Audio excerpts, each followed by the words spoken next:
بسم الله الرحمن الرحيم الحمد لله رب العالمين والصلاة والسلام على رسول الله وعلى آله وصحبه أجمعين اللهم علمنا ما ينفعنا وانفعنا بما علمتنا وزدنا علما لله تبارك وتعالى.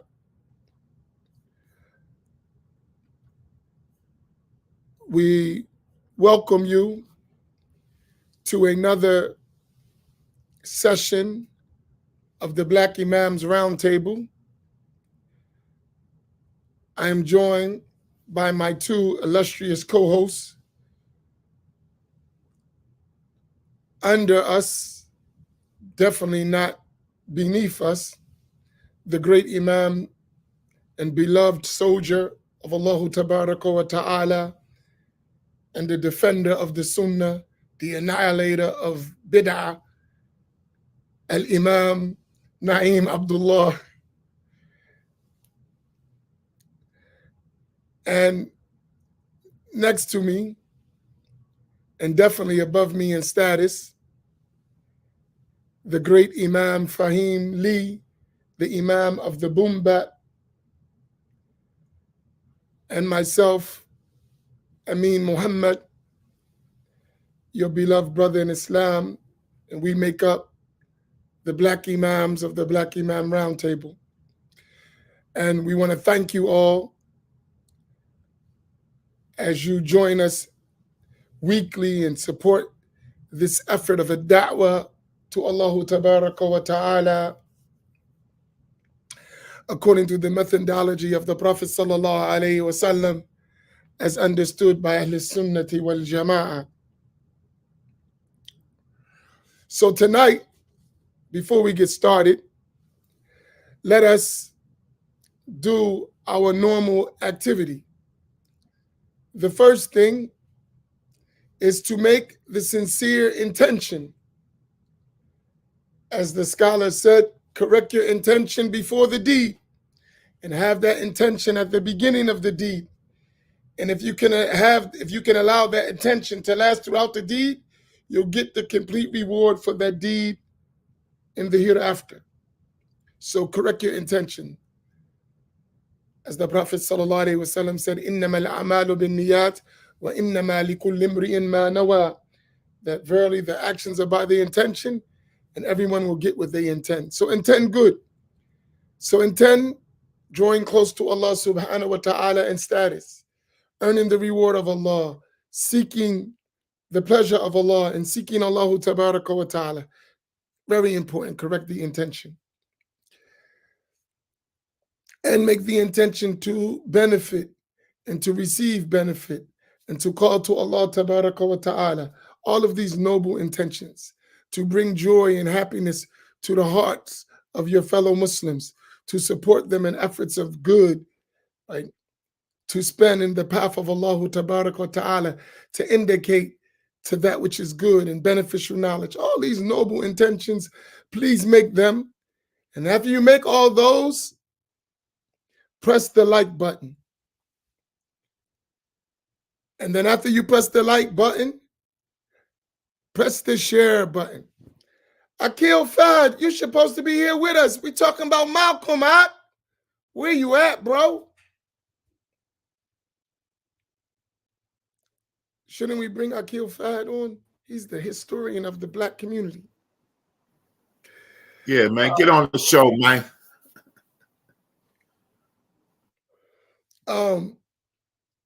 So press the like, press the share. Sharing is caring.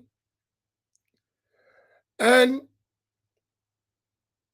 lastly, but definitely among the most important things on the physical realm that you could do is donate to this effort. Keep it going. Have your hand in it. And hand is not literal here because we are not anthropomorphous. Hand, what is meant by here is have your hand, meaning your support, your aid, your contribution right? So definitely help us reach our objectives. And our objective is a small amount compared to the benefit that is spread with that small amount. And right now, if everyone just did the minimum, $10 right now, we would be completing our goal and we won't have to talk about it later on. So if everyone can take a moment to look at the various ways to support the Black Imams Roundtable, and it's in the chat box and in the going across the screen. These are various ways through Cash App, through Zelle, through PayPal, right? Direct donation to Masjid Muhammad. All of these things help us continue our work, which is a very important work.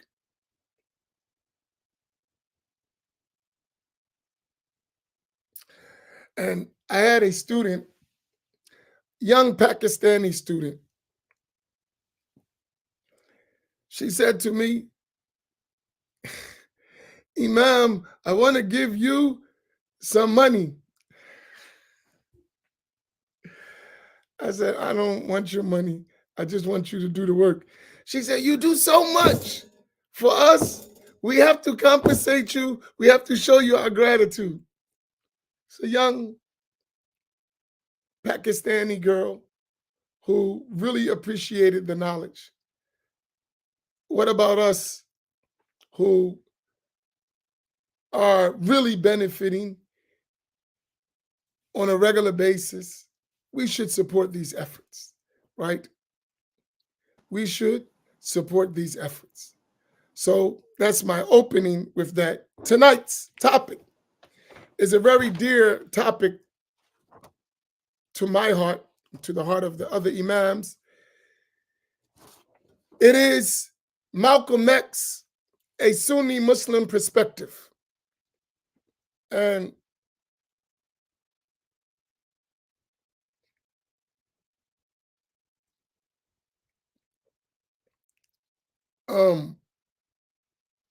we're on the anniversary in the Islamic time, because it's Maghrib now, past Maghrib, it's night.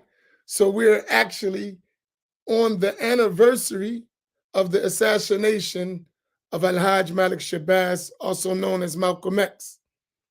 So it is February the 20th on the Western calendar, but the 21st in the Islamic calendar. So we're on that anniversary of his death and assassination. And tonight we're going to explore benefits from the life of Al-Hajj Malik Shabazz, rahimahullah ta'ala, and look at it from the light of Ahl Sunnati wal Jama'ah. Because as you know, many people, they commemorate and celebrate the life of Al-Hajj Malik Shabazz or Malcolm X, and they tell the story from their perspective, whether it is the Afrocentric people or the Pan-Africanist, Pan-African movement, or the Black nationalism, or various, even now from the academic circles. Everyone's giving their input and how they define or describe or identify with our brother in Islam, Al-Hajj Malik Shabazz. So we wanted to give it from our side as Sunni Muslims and how we look at the life and the legacy of our brother Al-Hajj Malik Shabazz, rahimahullah. So with that opening, I remind us, please cover all those things I mentioned quickly so that our program is not interrupted later talking about something we should have done earlier. Barakallahu bik, and I'll turn it over to the Imam of the Boom Bat, Imam Faheem Lee. Barakallahu bikum. Assalamu alaikum wa rahmatullah. Bismillah wa salatu wa salam ala rasulihi wa ala alihi wa sahbihi ajma'in. Wa man tabi'ahum bi ihsani ila yawm ad-din wa ba'd. Alhamdulillah, I'd just like to echo the words of Imam Amin Muhammad. First, by welcoming you all to our broadcast tonight. Inshallah, please be sure to like and share it, inshallah ta'ala. And, pay that door fee. We let y'all all in, without sweating you about the bread. But, when you get deep inside the party, it's time to pay up. So, inshallah, we could cover and knock it on out, get that out the way. May Allah subhanahu wa ta'ala bless you all, double and multiply your reward. And if you have the means, cover someone who may have difficulty and making a donation, inshallah ta'ala. And again, we thank you all for your continuous support and for joining us week in and week out. And we should be, on TV when they reach a milestone and they have episodes, like if they reach 100 episodes, then that's like a victory or something like that they could go in syndication. I think we might be ready to go in syndication, right, Imam Naeem? Yeah, so alhamdulillah, we've been, doing this for a couple of years now, mashallah, and alhamdulillah, we've grown considerably, and we only have Allah subhanahu wa ta'ala to thank, alhamdulillah. So I'll go ahead and start with my intro, inshallah. So we're talking about Al-Hajj Malik al-Shabazz, rahimahullah, one of the greatest Black historical figures in America and now in the world, alhamdulillah, that his legacy is such that many people are starting to review Al-Hajj Malik Shabazz in a different light. Of course, when he was alive, they called him a hate monger and all of these kind of things. And, they also tried to demonize him very often. And now that many of the things that he said and he spoke about have rung true and have stood the test of time, mashallah ta'ala. And he was a very remarkable human being, even some people, some Muslim scholars consider him to be a wali of Allah, and Allah knows best. But his story just resonates with many of us who come from similar backgrounds, from broken homes, having social services, interrupting our homes and taking us out of our homes, being part of institutions, being subjected to corruption early, running the streets, being involved in drugs and crime and all these kind of things, and then going through a reformation, a religious reformation. And that was one of the things that, really struck me. I was able to read the autobiography of Malcolm X when I was 16 or 17 years old. And actually, it was in a reform school in New Jersey. It's a place called Jamesburg Training School for Boys. So people who are under 18, they used to go down there. And I was able to read that autobiography. And prior to that, and I think I said this on the platform before, I didn't know who Malcolm X was. And I used to hear this, I remember this one rap song. It used to go, Malcolm X, no sellout, Malcolm X, no sellout, and have scratches in there. I'm messing up the melody, but, for those who come from the era, you might remember it, And and they had like clips of his voice, and then like hearing it on different other rap songs. So, but reading this autobiography, I was really intrigued, to see his story, and then it was like for people like me, we read his story and it just resonated with our own personal lives, about, I particularly remember when he thought, when he said in the autobiography that he thought No Frills was a name brand, he thought No Brills was a name brand because they had so many things. And, I remember, vividly, getting public assistance as a youth and, seeing these off-brand things and just being, being a gifted student, that someone was killing his dreams, his teacher telling him he couldn't be something or he wasn't going to be able to be something. And you can imagine how blatant it was back then for a teacher to be racist to a young Black boy, And just imagine now, in current times, this stuff is still happening. I don't know if you all remember that segment. It was a segment with Serena and Venus Williams, and they would interview. It was a white man interviewing Serena. It was Venus. Was interviewing Venus, and they was asking her, did she think she could win? And she was exuding so much confidence, and so the white man was kind of like trying to kill it. Was like, you really think you can? Like, he was like, what makes you think you can? You can do it. And then her father stepped in and was like, this is a 14-year-old girl. You don't do that to her. And just seeing how how subtle and blatant the racism is still there. And just imagine. And during the time of Hajj Malik Shabazz, that this was in the, and he was a teenager, so 1925. You talking about in the late 30s, late 30s, early 40s. His teacher telling him this when he was in 8th grade, and so he was subjected to a life of crime, trying things, and moving from city to city, and being a hustler, a numbers runner, pimp, and a thief, and all these kind of things, and that was just like the norm. And then getting incarcerated and looking at what we call football numbers. So you all remember it was in the autobiography, but in the movie they had a nice scene that when Spike Lee, who was playing his what was Spike Lee's name in the movie? Shorty, right? Shorty. And so when they was reading off the numbers, and so he fainted, and then and probably some of us who, been in that system can relate, when they start talking all this legal jargon, they'd be like, man, I'm gonna be in the jail for the rest of my life. But it's not really that. It's like, it's consecutive, not consecutive, concurrent. So they give you all these sentences for each charge.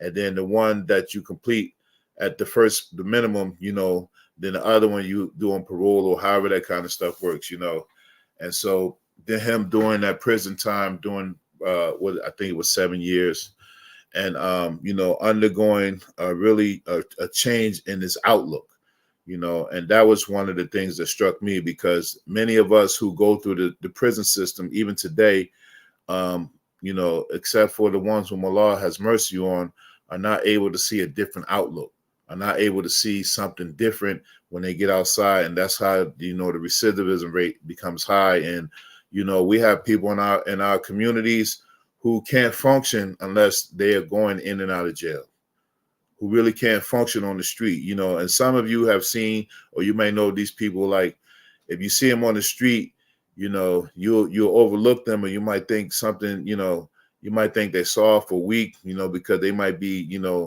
using drugs or whatever. But these kind of guys get into prison and they be like superstars, you see them in the jail, man, they in shape, they got respect, they running things, but on the street, they just can't really function, And so Al-Hajj Malik al-Shabazz, he, once he got that time, it's really, when you're sitting behind that wall and in that box, you have plenty of time to think, And one of the things that really struck me early on when he decided to read the whole dictionary, when he started writing it out, and he, as he related the story to Alex Haley, he said, I still remember that aardvark, because that was the first word in the dictionary, aardvark. And so he wrote out the entire dictionary, and according to his, his story, that he wrote all of these words out with the definitions. And then it came, any effort, from Islam, anything that you do good and you put an effort into it, there's going to be good to come out of it. So, it was evident in his articulation in his speech, and the way he was able to recall words, and, how you would see him, people reviewing it now, but back then, this man who was, basically a convicted felon, someone who was marginalized in society, is on a panel with these so-called esteemed professors and people of these universities, and serving them up, and it was witty, he was articulate, he was professional, and it was just to see that kind of energy, from a black man was something, amazing, And then one of the things about Al-Hajj Malik Shabazz was his total commitment and dedication, you know, from the time that he was released from prison, and I think it was in 1952, up until the time that he was, suspended from the nation.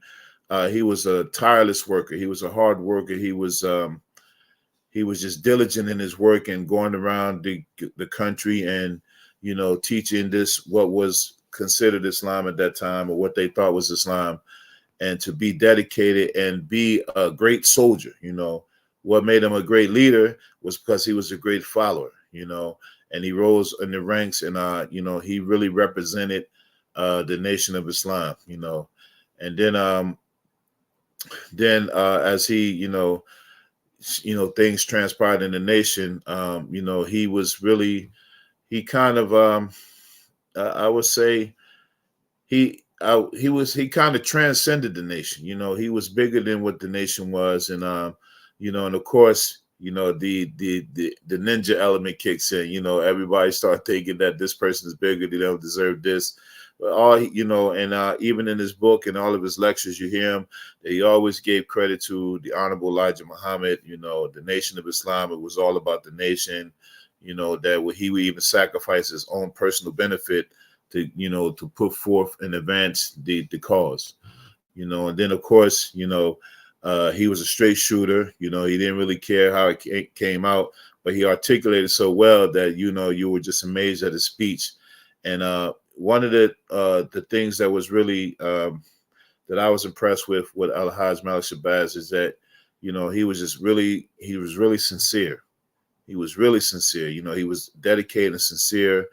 And the other beautiful thing is that, even with his dedication and commitment and really, being fully involved in the nation and believing in the Honorable Elijah Muhammad, he wasn't stuck on stupid. Maybe for a minute he couldn't believe, like he said, I can conceive death, but I couldn't conceive betrayal. I couldn't conceive betrayal.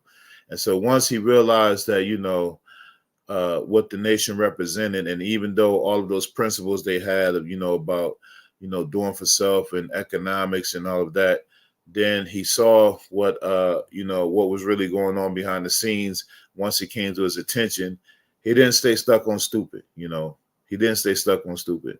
And, there's some literature, around all of this stuff and what transpired when he broke from the nation, and then he started speaking out against the Honorable Elijah Muhammad and all of that. But, Malcolm's journey was just remarkable, and one thing that I really resonate with is that, coming from that prison system, how it reformed you so much that, you should be like, and this is for my brothers who come out of the belly and may have problems, really adjusting. You have to do a real 360, like reform your whole mind, body, and soul, because it was in the book, but you remember the scene when he went back to see West Indian Archie, and, he was sickly and all this kind of stuff. And then, some of the things, I'm pretty sure some of you experienced this, like when you go back to these areas where you come from that made you, and you come from a different perspective, people don't want to see you change, they still wanted to call him Red and all that. And he was still talking about the old stuff. Yeah, I know that number was wrong, and he said it was still this number. He was still stuck on it. And then he kind of let it go. But it was like, you have to make the change, inside, to even be in the midst of all of that. It doesn't have to impact how you live. You can still live in these areas, because a lot of people think the answer is, okay, I just want to leave the hood. I just want to get away from these people. I just want a better life. But it's your outlook on it.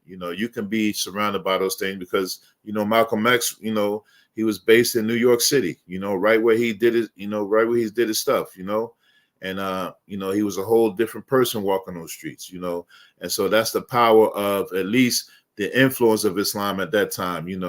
I mean, we know that it wasn't the proper Sunni Islam, but it had traces of true Islam in it that they were able to take and highlight, And then Al-Hajj Malik Shabazz, the last from 63 up until his death was a very pivotal moment in his life, where he was really making these adjustments and making these transformations from the other transformations that he was making his whole entire life.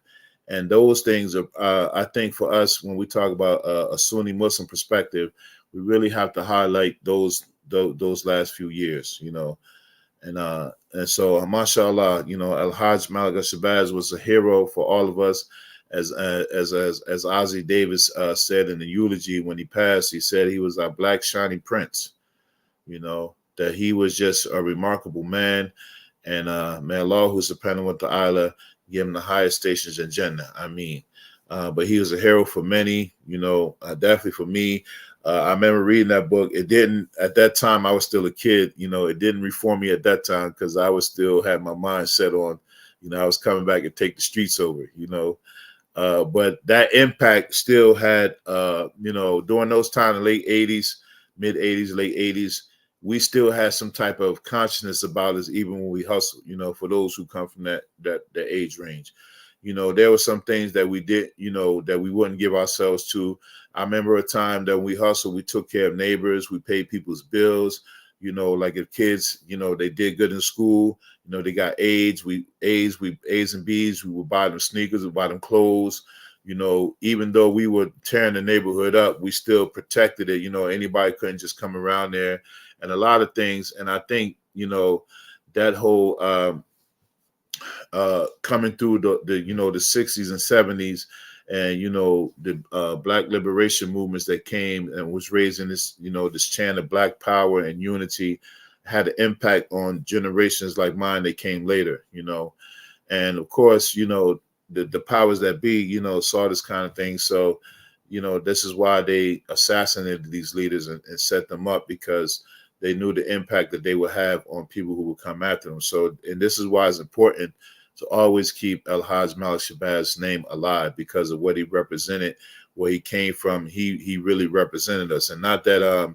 other people didn't represent us, because we have so many facets in our community. They're all a representation of our experience here in North America as foundational Black Americans that we can never let go. And we shouldn't let go. Many people are always, encouraging us to forget our Blackness, and forget about who we are and all of that kind of stuff, that we're Muslim now. And of course, we're Muslim, alhamdulillah, that is Allah who subhanahu wa ta'ala restoring our honor.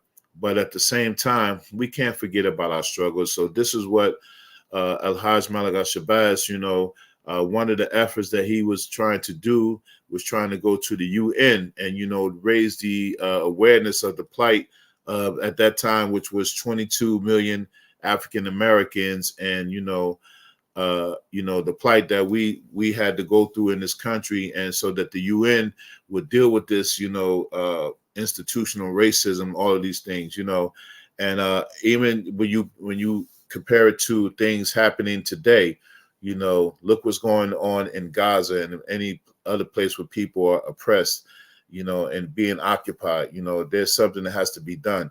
And so, and this is part of, being Muslim from a Sunni perspective, that a Muslim is supposed to represent an element of a threat because of the power that they hold, and being, principled and being disciplined and being smart and knowing their religion and knowing how to articulate it and standing up for what's right and standing up for what is true. So if one man like Al Hajj Malik Al Shabazz can do that and have an impact on the whole world, just imagine what 10 Al Hajj Malik Al Shabazzes can do, or 20 or 100. Just imagine what a Muslim can do as a servant of Allah who subhanahu wa ta'ala, and not afraid to stand up for what's right, and not afraid to express, to speak out against injustice, and not afraid to, fight if necessary, and all of those things that Al Hajj Malik Al Shabazz stood for. So this is a hero that we always revisit, not just during Black History Month, but throughout the year. We have to be Malcolm X, mashallah. So that's my intro, and I'll turn it over to Imam Naeem, inshallah ta'ala. أعوذ بالله من الشيطان الرجيم بسم الله الرحمن الرحيم الحمد لله رب العالمين وأفضل الصلاة وأتم التسليم على سيدنا محمد وعلى آله وصحبه أجمعين ورضي الله تعالى عن السادة التابعين وعلماء العاملين وأئمة الأربعة المجتهدين ومقلديهم إلى يوم الدين. أما بعد. Assalamu alaikum wa rahmatullahi wa barakatuh, everyone. How are you all doing? Alhamdulillah, I pray that everyone is good. Alhamdulillah. Like Imam Faheem, my first awareness of Al-Hajj Malik Shabazz Malcolm X rahimahullah was in my young years in the first part of my bid doing when I was incarcerated. See, for me, Malcolm X, he's part and parcel of my growth in Islam. See, up until that time that I became familiar with him and his work, I had graduated high school, I think, and I've only read one book. Just imagine going through school and graduating and only have read one book. And I imagine there's many people who graduated without reading any books. And some people may have graduated without even knowing how to read. That's how terrible many of our school systems are. So it happened to be, I think it was 1992 or 1993. And I'm pretty sure it was 92. Those of you who are old enough, you know that's around the time when Spike Lee released his movie, Malcolm X. So I'm in the hole, the box, SHU, solitary confinement. And they used to have, you can plug in the wall and listen to different radio stations. And so they was doing a lot of promotions for the movie Malcolm X. And I'm hearing all this, promotions and Malcolm X. I'm like, yo, learn more about this Malcolm X. So everybody's doing interviews and everything like that. And so I asked my mother to send me 2 books. Now, she would always send me magazines. So this is the magazines I used to get, Imam Faheem. I used to get Rap Pages, The Source, Jet, Ebony, and Essence, right? Those were my regulars. I used to get that every month, right? And probably some other. What about Word Up? Nah, that was played out by that time. That was like that kiddie stuff. Right On, Word Up. That was played by that time. That was played out. Oh, come on, man. What about the other magazines you were getting? Nah, that was what y'all was getting. His mom couldn't send those magazines, man. His mom couldn't send them. You're going to tell a story, man. No, he got them on the black market. So after hearing all this Malcolm X promotional material and stuff, so all those magazines got different articles about Malcolm X, right? So I'm learning about Malcolm X like this. So the autobiography of Malcolm X. Oh, okay. Oh, he wrote Alex Haley and he wrote another book, Roots. Oh, okay. So I asked my moms to send me those 2 books as well. So, and I found out during that time that, if you know about Roots and, Alex Haley tracing his lineage, that he said in an interview that Malcolm X inspired that in him. So, it just so happens that year during Ramadan, I read 3 books. I read the Quran, well, the translation in English. I didn't know how to read Arabic yet. And I read the autobiography of Malcolm X and Roots. And I remember, it was like, one of those life-changing events. You see the bright light. It was weird for me because when I was reading the autobiography, and the same thing with Roots. Remember, I'm in the box, solitary confinement. When I was reading, I was literally in the book, like literally, like whatever I was reading, I can see it. And it was like I forgot where I was at. I wasn't in prison. I was in that book. If Malcolm was in Detroit, I was in Detroit. If he was in New York, he was in New York. I was in New York. And I remember when I would finish a particular section and I would close the book and look up, it took me like about 5 seconds, 10 seconds to like really get reoriented. Okay, you in prison, right? You still locked up, right? It's almost like when you wake up. You know, sometimes it takes you a few seconds to realize, okay, you woke up, you up. And so that's how much of an impact on me it had on me. And from that point forward, I've been a student of studying Islam, and my Islam from that point going forward wasn't like it was from that point going back. So that was my introduction to that. So and then when I got out of that situation and got into a regular prison, I began purchasing books about Malcolm X and stuff like that. So what you have on the screen, I doubt if you can see that, but I'm going to read it. Hold on.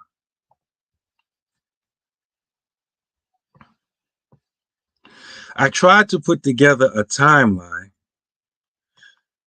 of not Malcolm X's life or anything like that, but certain events in his life that I feel were have to do with Sunni Islam or Orthodox Islam, as they called it back then, or those things that were maybe have to do with the opposite of that affected Malcolm.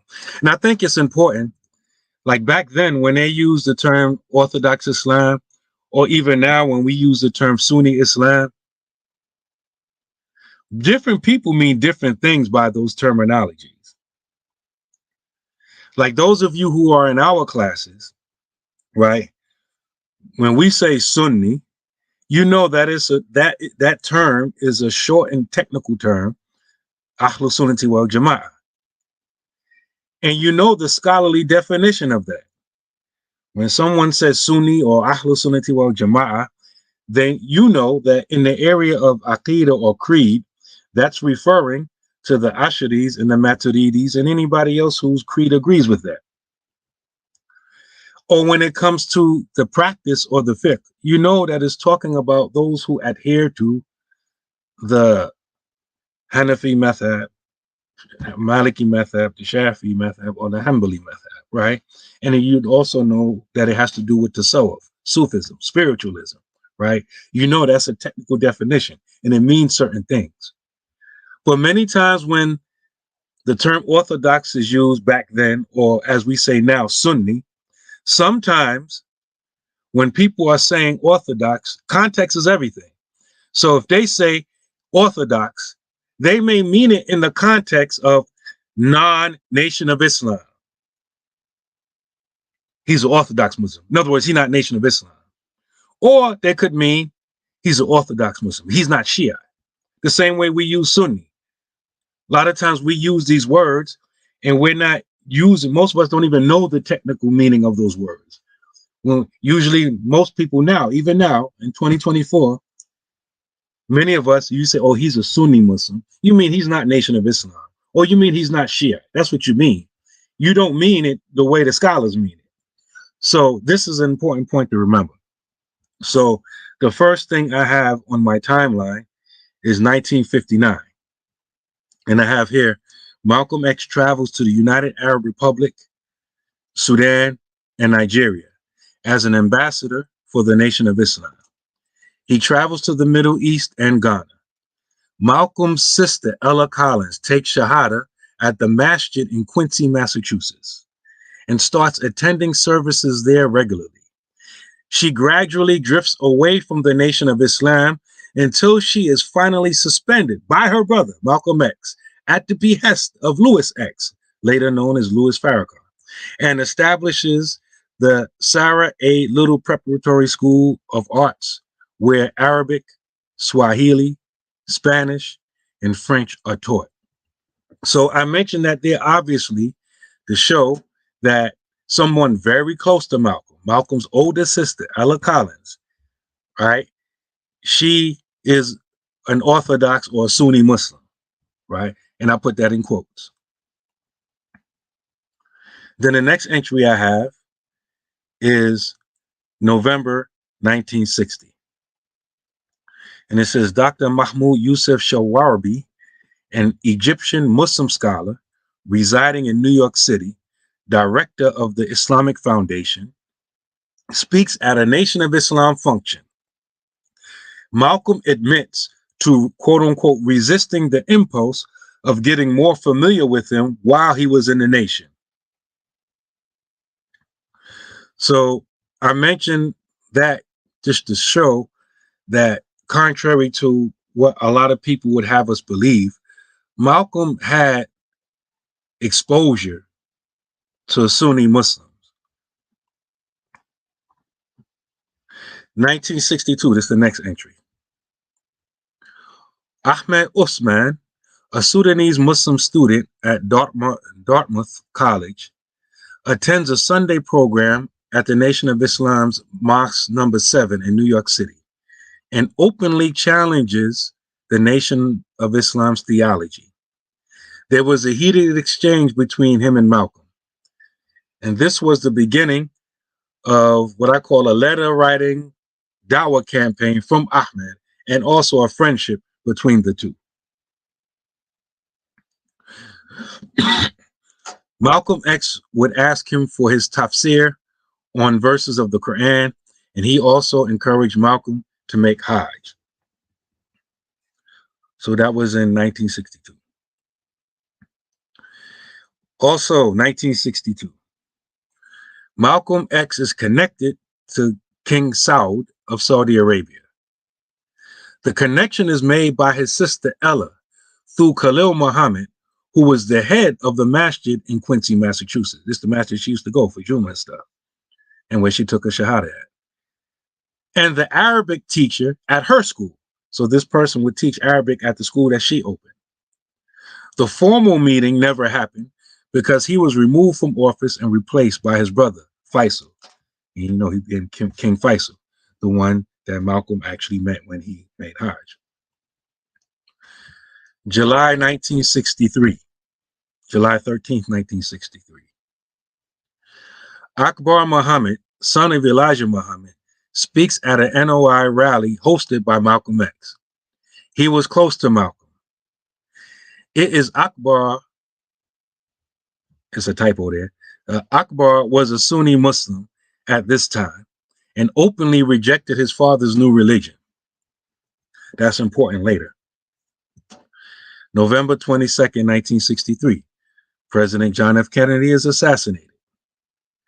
December 1st, 1963, in response to questions from reporters about the assassination of President Kennedy, he makes his famous "chickens come home to roost" comments after a speech. He is subsequently suspended from representing the Nation of Islam. And you all know this was like a 90-day suspension. And so in January 1964, the Nation of Islam held a closed-door hearing, because they had their own trials and stuff. When people would get suspended or get in trouble with the nation, they actually held court. And Malcolm always felt that his case should have been open, right? Because he wanted to make his case. But they had a closed-door hearing for Malcolm, right? So that was January 1964. March 8th, 1964. Malcolm announces his independence from the Nation of Islam in Harlem at the Teresa Hotel.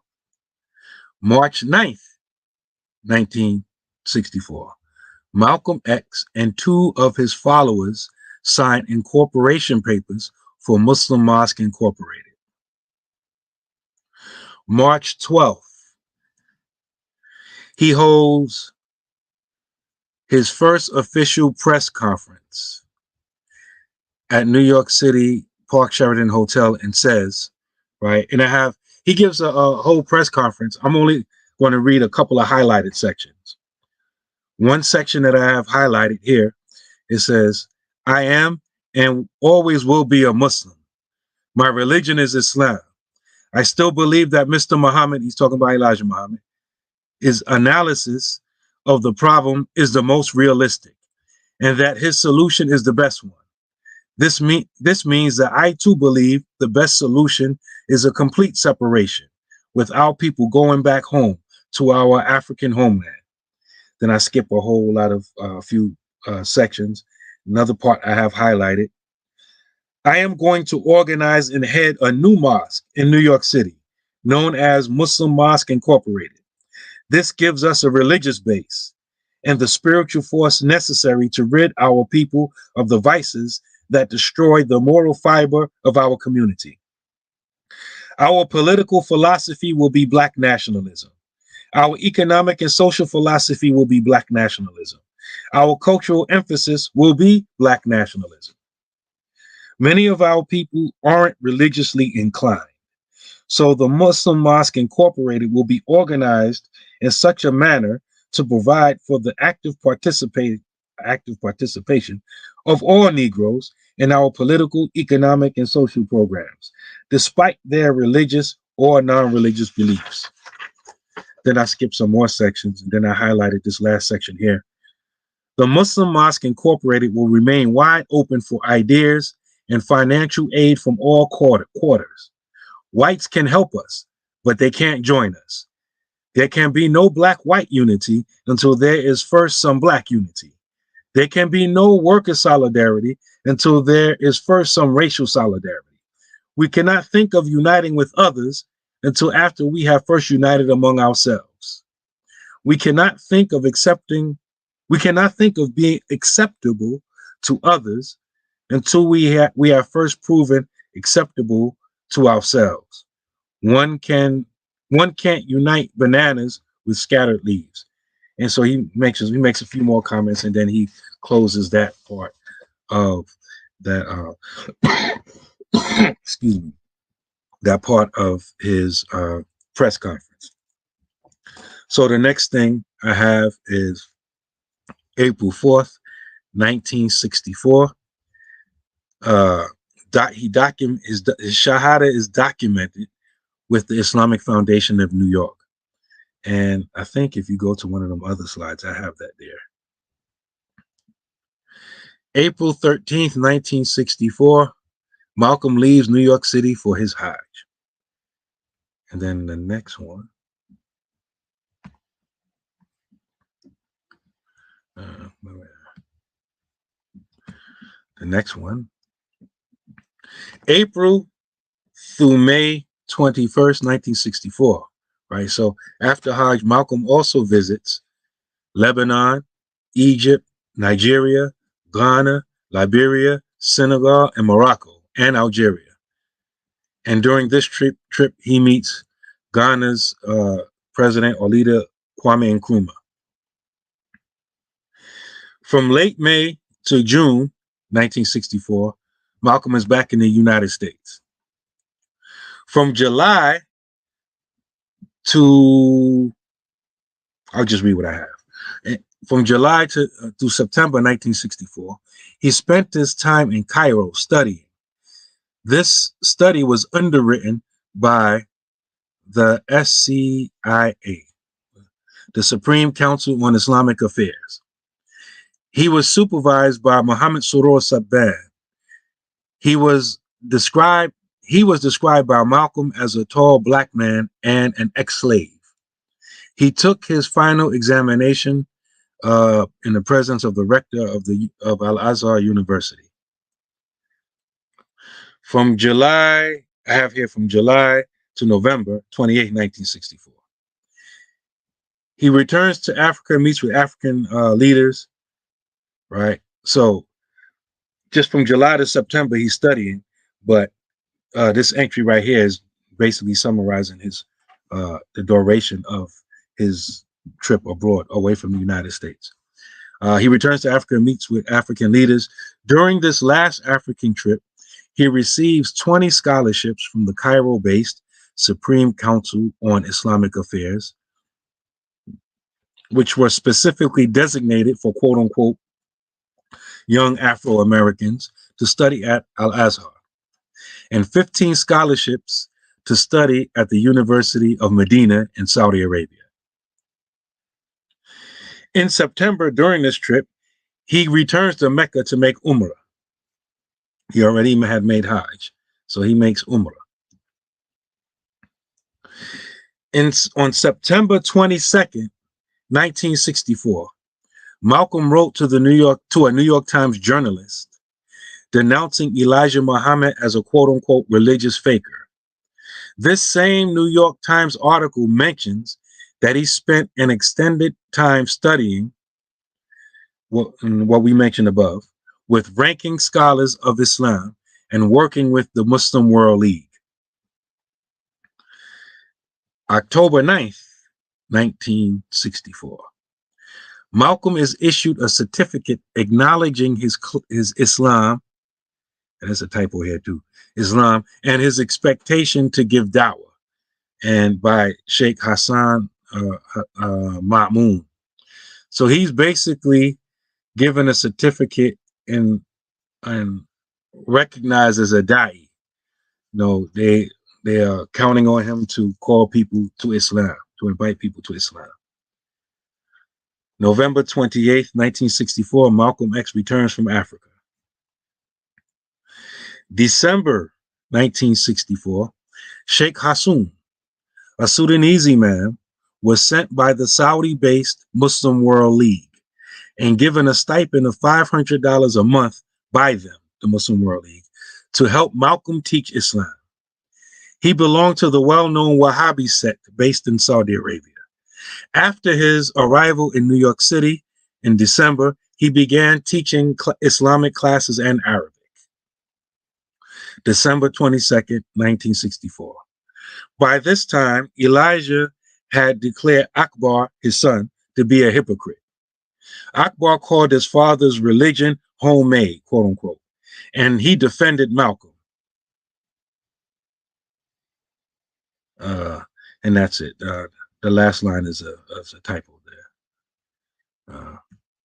So that's, I have mentioned that. And this next one here is that Malcolm's certificate that he received in April from the acknowledging his shahada, his becoming Muslim.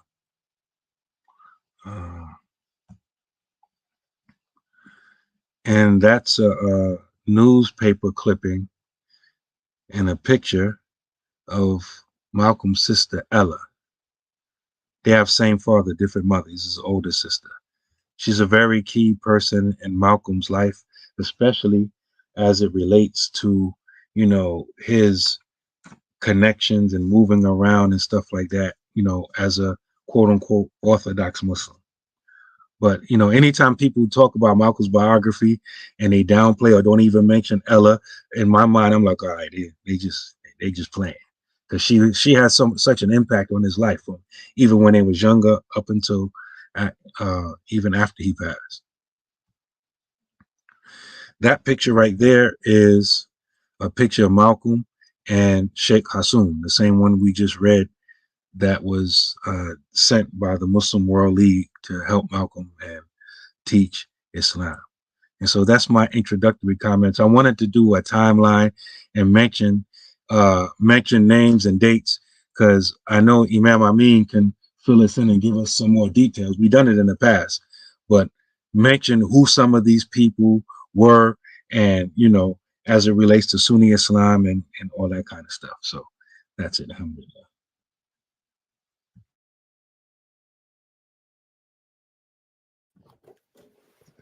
Bismillah ar-Rahman ar-Rahim. One of the, and Imam Naim, that was a beautiful, well put together timeline and explanation. One of the things that I often think about, when I think about Al-Hajj Malik Shabazz or Malcolm X, I try to put him in our time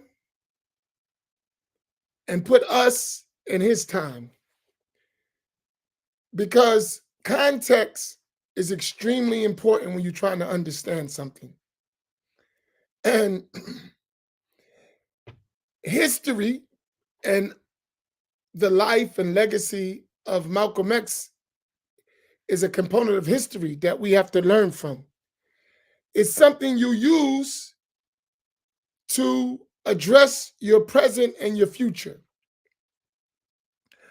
So when I think about him, certain things come to my mind that would help us. Number one is to be people who are sincere seekers of truth, despite what may come out of seeking the truth. So you learn things and then you discover things. And then you're faced with sometimes heartbreak and disappointment when you learn that things were not as you perceived them. But to be able to still, despite that, navigate your way to a better situation as you discover knowledge. So I think when we talk about Malcolm X, we can learn from his journey what we need to do. And one of it is sincerely seek the truth. Wherever the truth leads us, to sincerely seek the truth. And to see Islam within the context of your own reality. I think Malcolm X never lost touch with his reality on the ground. And that's something that many of us, as we learned more knowledge, we lost touch with the on the ground reality.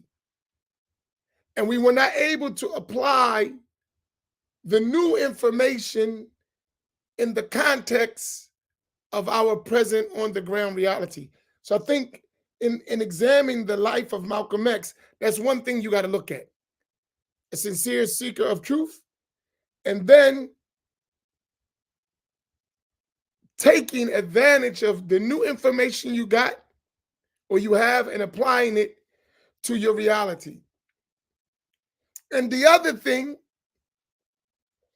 is to make the appropriate changes when you need to. Like when you need to make a change, make that change. And those three things, they're highlighted for me every time I think about Al-Hajj Malik Shabazz, rahimahullah ta'ala. So in that regard,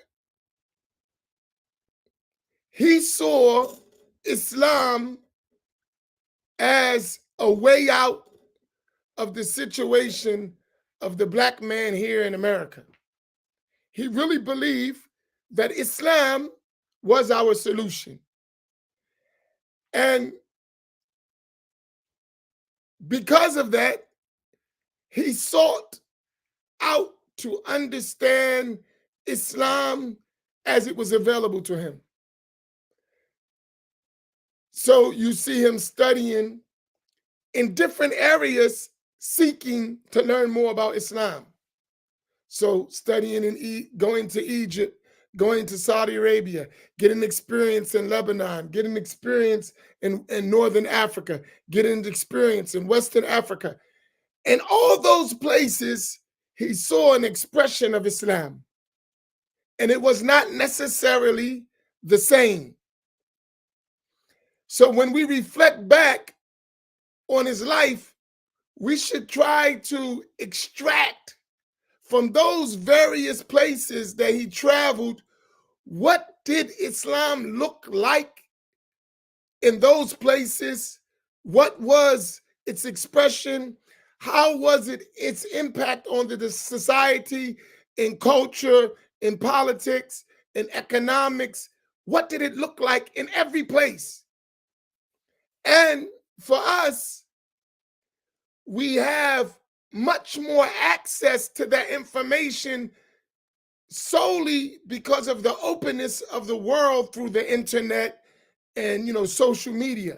So you actually can really do thorough research even from your phone to kind of get an understanding of what the world was like and what it is like now. And the first thing I think we should do is understand what is Sunni Islam. Because we said a Sunni Muslim perspective. So we should be diligent, since we believe Islam is the solution, to really, really understand Islam and understand how it reached us and what impact the Islamic understanding that reached us has on our daily life in its various aspects.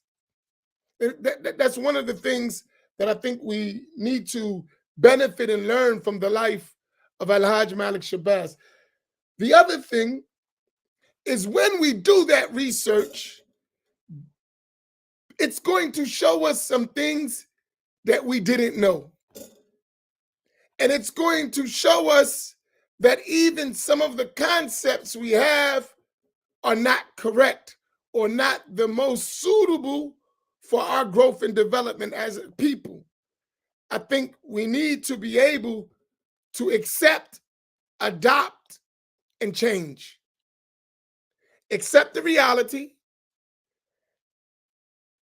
adopt all of the things that's come with that understanding, those new, that new information we got, and then make the appropriate change. Even if that results in several changes, because Malcolm X went through several changes in his understanding of Islam. So going from the nation, then having exposure in Egypt, then having exposure in Saudi Arabia, then in West Africa, he saw so many different things. And at every time you're going to see that it had an impact on his life direction, his mission's direction. It was always some changes there. I think we need to learn a lesson from that. The last thing is bring Malcolm to our time. Put a Malcolm mind in 2024. And what does that look like with all we have to navigate? So he had two concerns, which he made those two organizations, Muslim Mosque Inc. and Organization of Afro-American Unity. He had two concerns. And sometimes these two concerns are not really talked about. He had a concern of Black people learning Islam and what that is. And that was a big concern for him. African Americans, Afro-Americans, Black people, get Islam. It is our way out from this oppressive system of injustice that we live in. We have to learn Islam. The other thing, he didn't forget that we have, so that's the Muslim Mosque Inc. But he also didn't forget we have an on-the-ground battle that we can't run from. And when you look at the Organization of Afro-American Unity, and you would see what the concerns were of that organization, which was for Black people, as he said, and Imam Naim indicated. It was cultural concerns, economic concerns, educational concerns, political concerns, literary literature concerns, publications, social concerns, self-defense, and even the concern of our youth. And he established within the structure of his organization committees for all those concerns. And so just as there was the religious concern, there is also the life concern that we have to deal with. And he was concerned about figuring out, despite our differences, whether they're political or religious or social, how do we find ways to unite and cooperate with each other for our collective empowerment despite our differences? That's a challenge that I think we have ignored. Another element that didn't exist in the time of Malcolm that exists in our time is there is, how should I word this?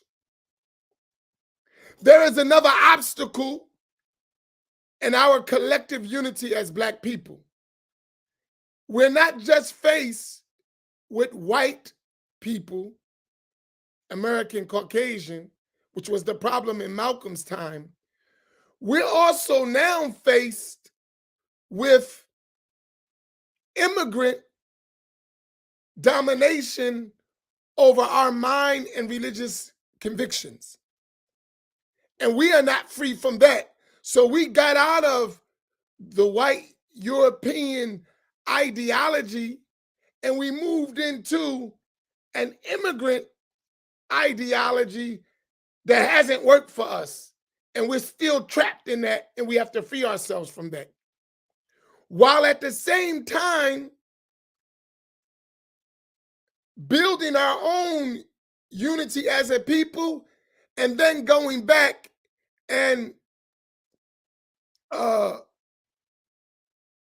being on an equal platform to cooperate with the world. I want to share a couple things Malcolm said quickly. In an interview he had with Al Muslimun magazine, right? So he's talking to some Ikhwanis that are in Switzerland, but originally Egyptian, with Ikhwani Muslimin. And that has a context. Many of us don't realize, because what Imam Naeem mentioned, when you just talk about Sunni Muslim, that need to be defined. Who are you talking about? Because at every time you just saying Sunni, but there are concepts and ideas that are being promoted through each of those things that's going to directly affect how we think about Islam and how we relate Islam to our context. So he was talking about organization after the Nation of Islam. And he was asked the question, do you plan to just stop at voicing your opposition against Elijah Muhammad and his group? Or do you have any course of action in mind towards establishing some new organization in the field? If so, on what basis and for what specific near or distant goals? So they're asking him, what you going to do? Nation Islam is over, right? You got the change for you. What are you going to do? Is just going to complain about the situation, or what you're going to do? Listen to his answer. He said, with what little finance we could raise. And I want you to highlight in your mind that concept. With what little finance we could raise. Which means, despite his popularity, despite his influence, he had the same problem we have. He wasn't financed adequately to do what he wanted to do. So that's something we should learn. Like, if we're going to be serious, financial support is essential for any movement. And I would put forth that the destruction of his movement was based was based in a huge way the lack of financial support.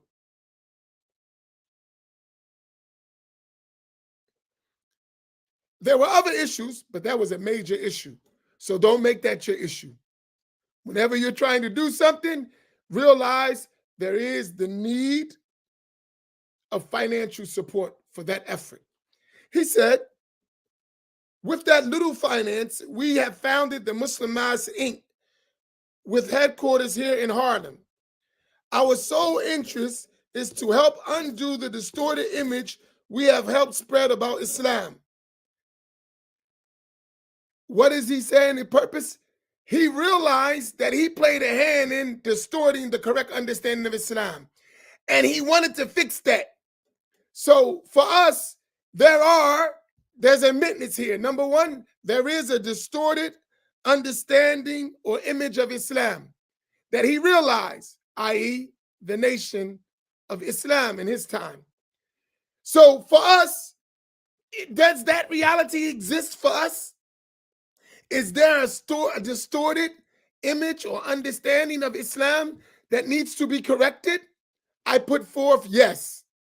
So we need to work on that and not ignore it, as Malcolm did not ignore it. He said, our mosque also is for those who want to learn how to live the life of a true Muslim. So not only is he's going to be enjoining what is right and forbidding what is wrong, but there's also going to be a tarbiyah place. There's going to be a place of training you how to live the proper understanding of the deen.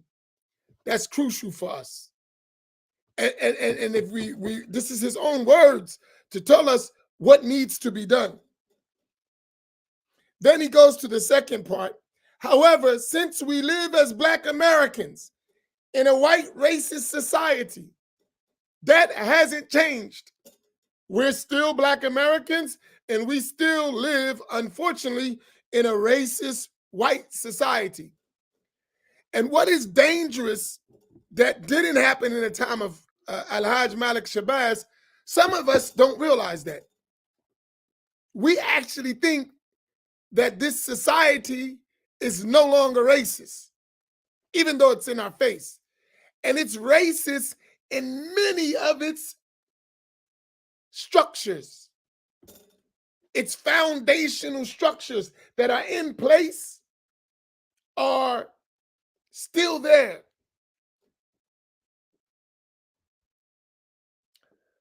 I've been watching this Donald Trump trial in Atlanta. You know, is trying to steal the election.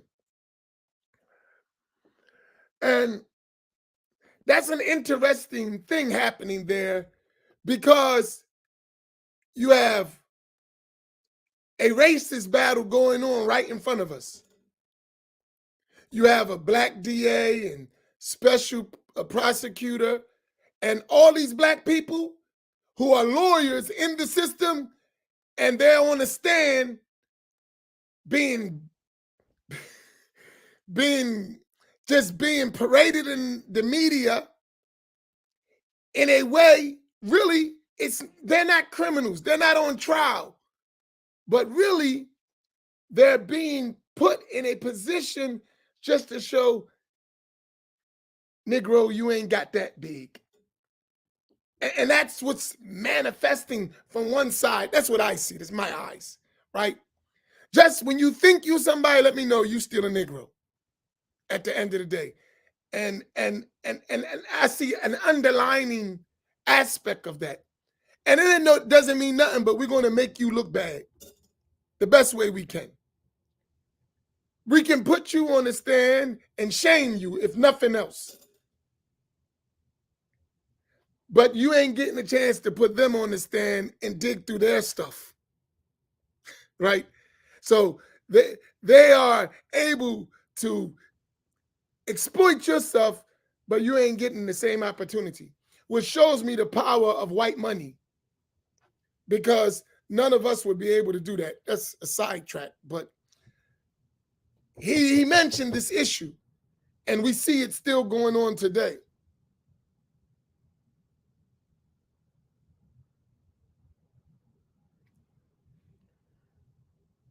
So then he said, since that's the case, we have established another organization which is non-religious, known as the Organization of Afro-American Unity, OAAU, and which is designed to unite all Black Americans, regardless of their religious affiliations, into a group that can fight against American racism and economic, political, and social evils that stem from the white racism here in American society. Here we are, look at Malcolm X, he's thinking in a broad way of all Black Americans. We get heat just from saying Black Muslims. People oppose that, like that's against Islam, but they praise Malcolm X. And what is he clearly saying?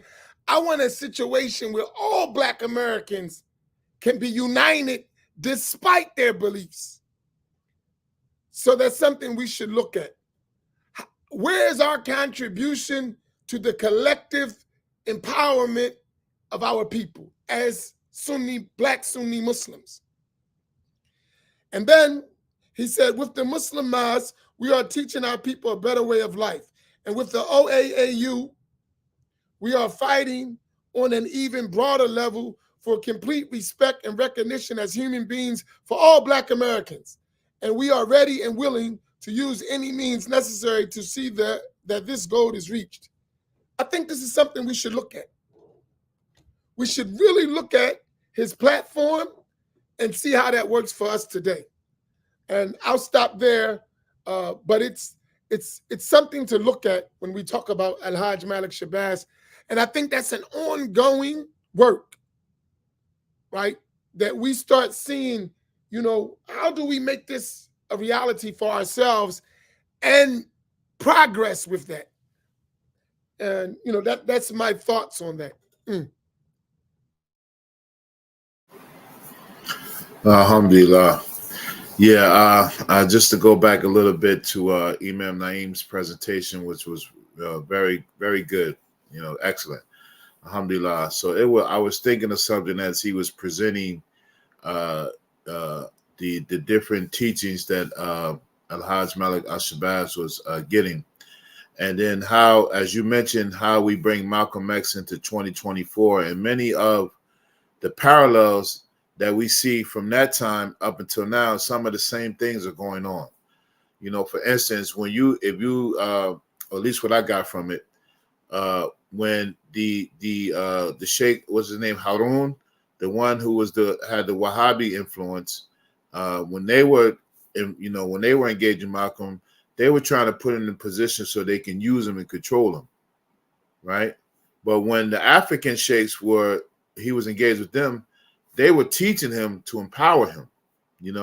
I didn't really get that they were trying to getting men, really men, and then try to use them as a means to spread what they were teaching, which would have been okay.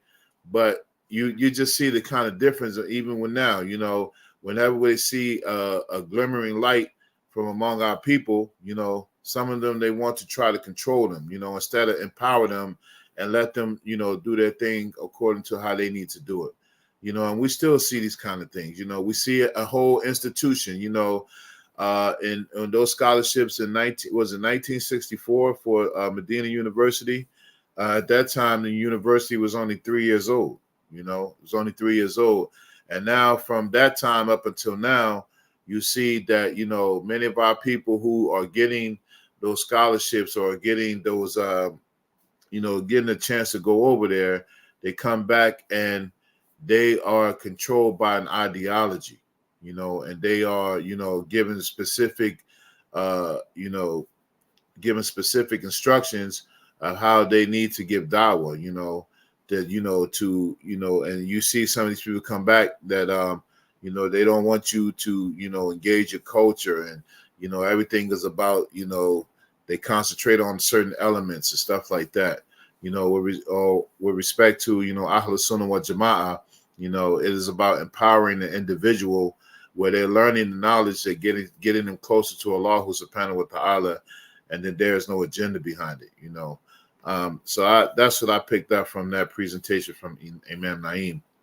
And, Malcolm X's life, There's so many parts to it. So many changes that he's underwent, as Imam Amin, highlighted. And people try to pick and choose, what they want, and then when I was reflecting on it, I remember reading about Malcolm X, and I was so immersed in his personality that I really didn't, I never gave any second thought to like the actual nation. Like it never really struck me that the nation was like it was a whole movement. It was just like it was like it was like, how can I say it? It was like Malcolm X and the Nation of Islam. So, and that was the impact that he had. That was the impact that he had. Mashallah. And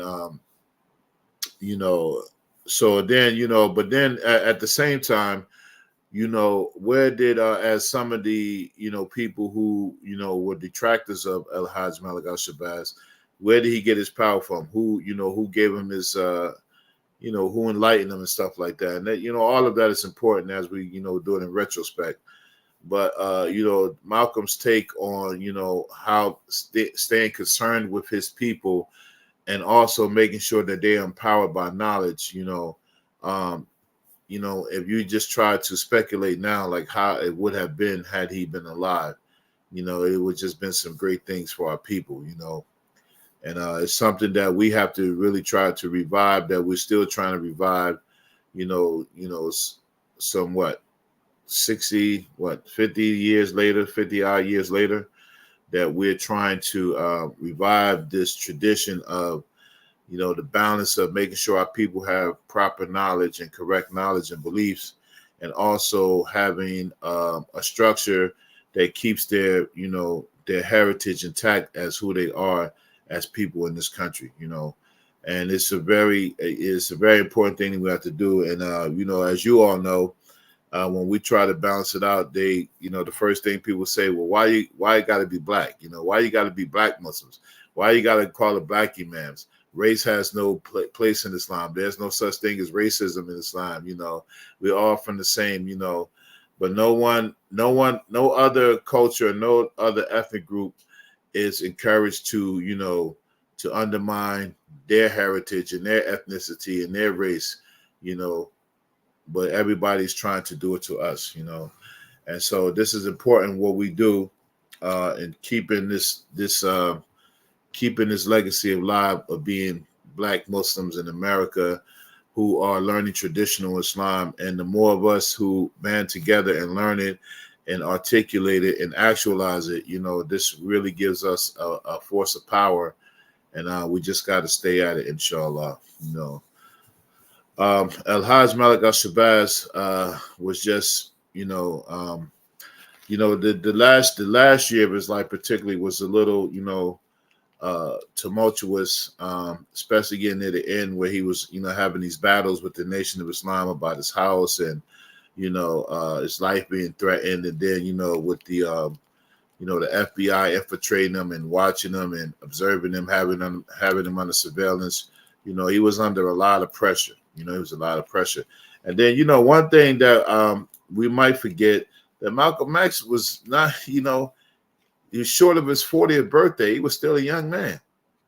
He was still a very young man, and all of the efforts that he put in, and one of the things I think that we should get from his life is that we have to use these things that have, been designed to break us and to keep us down to make us shine through.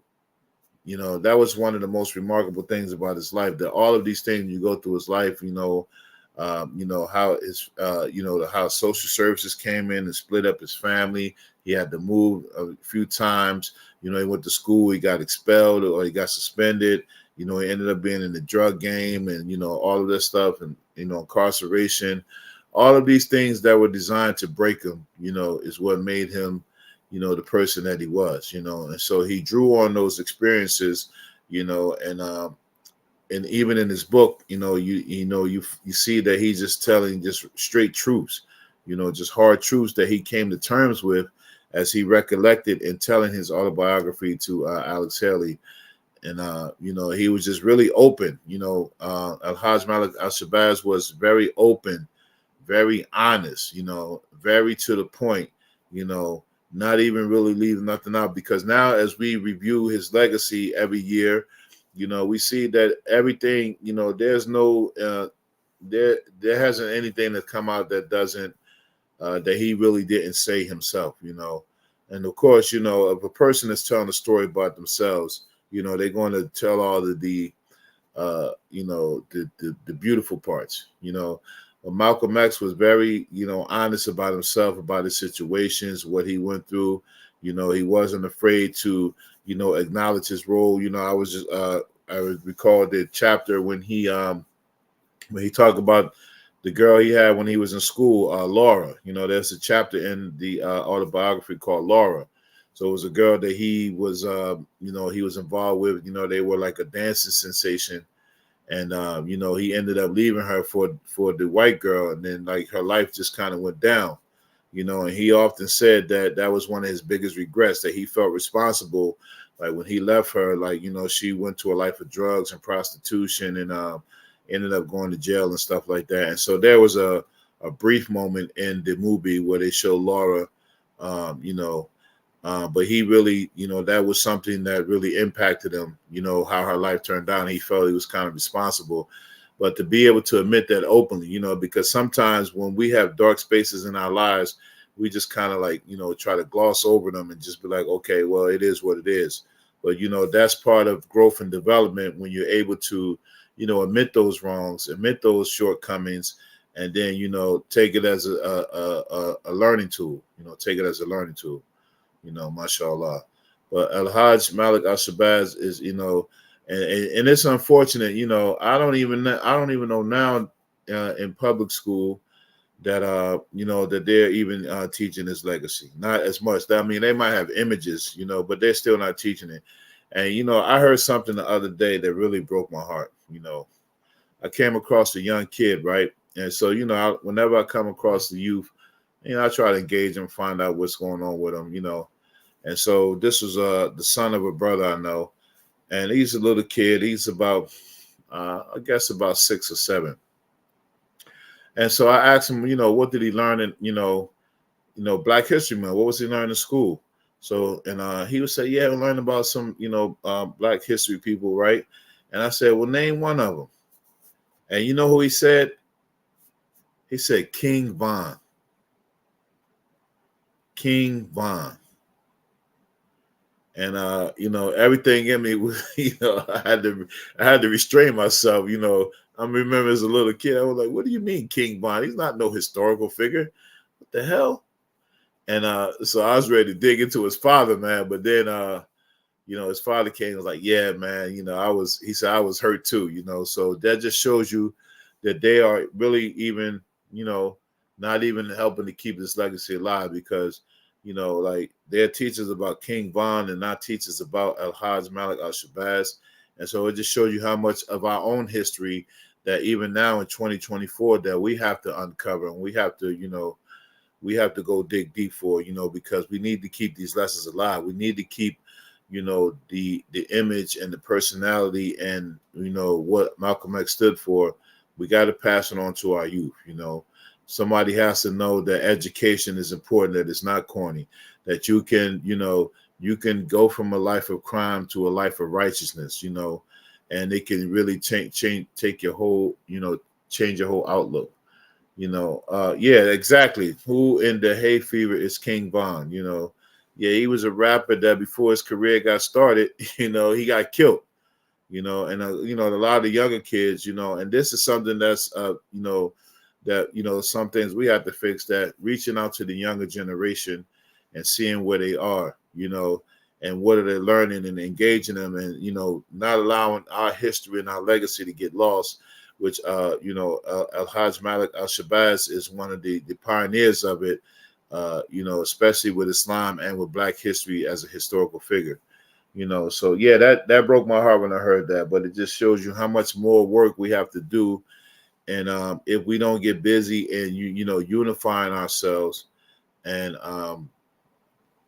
making sure we learn proper creed, we learn proper heritage, and and keep going, because You know, just imagine how it is, you know, and this kid is 6 or 7, you know, we don't get busy, you know, in 20 years, what is the kid his age going to be saying? Who's going to be the historical figure? You know, what are we going to do for our economic development, you know, our educational development, all of these things that Al-Hajj Malik al-Shabazz, Imam Amin pointed out. He had committees for all of these things to deal with all of these issues, you know. So we really got to get back to that, you know, and, you know, may Allah help us. May Allah help us.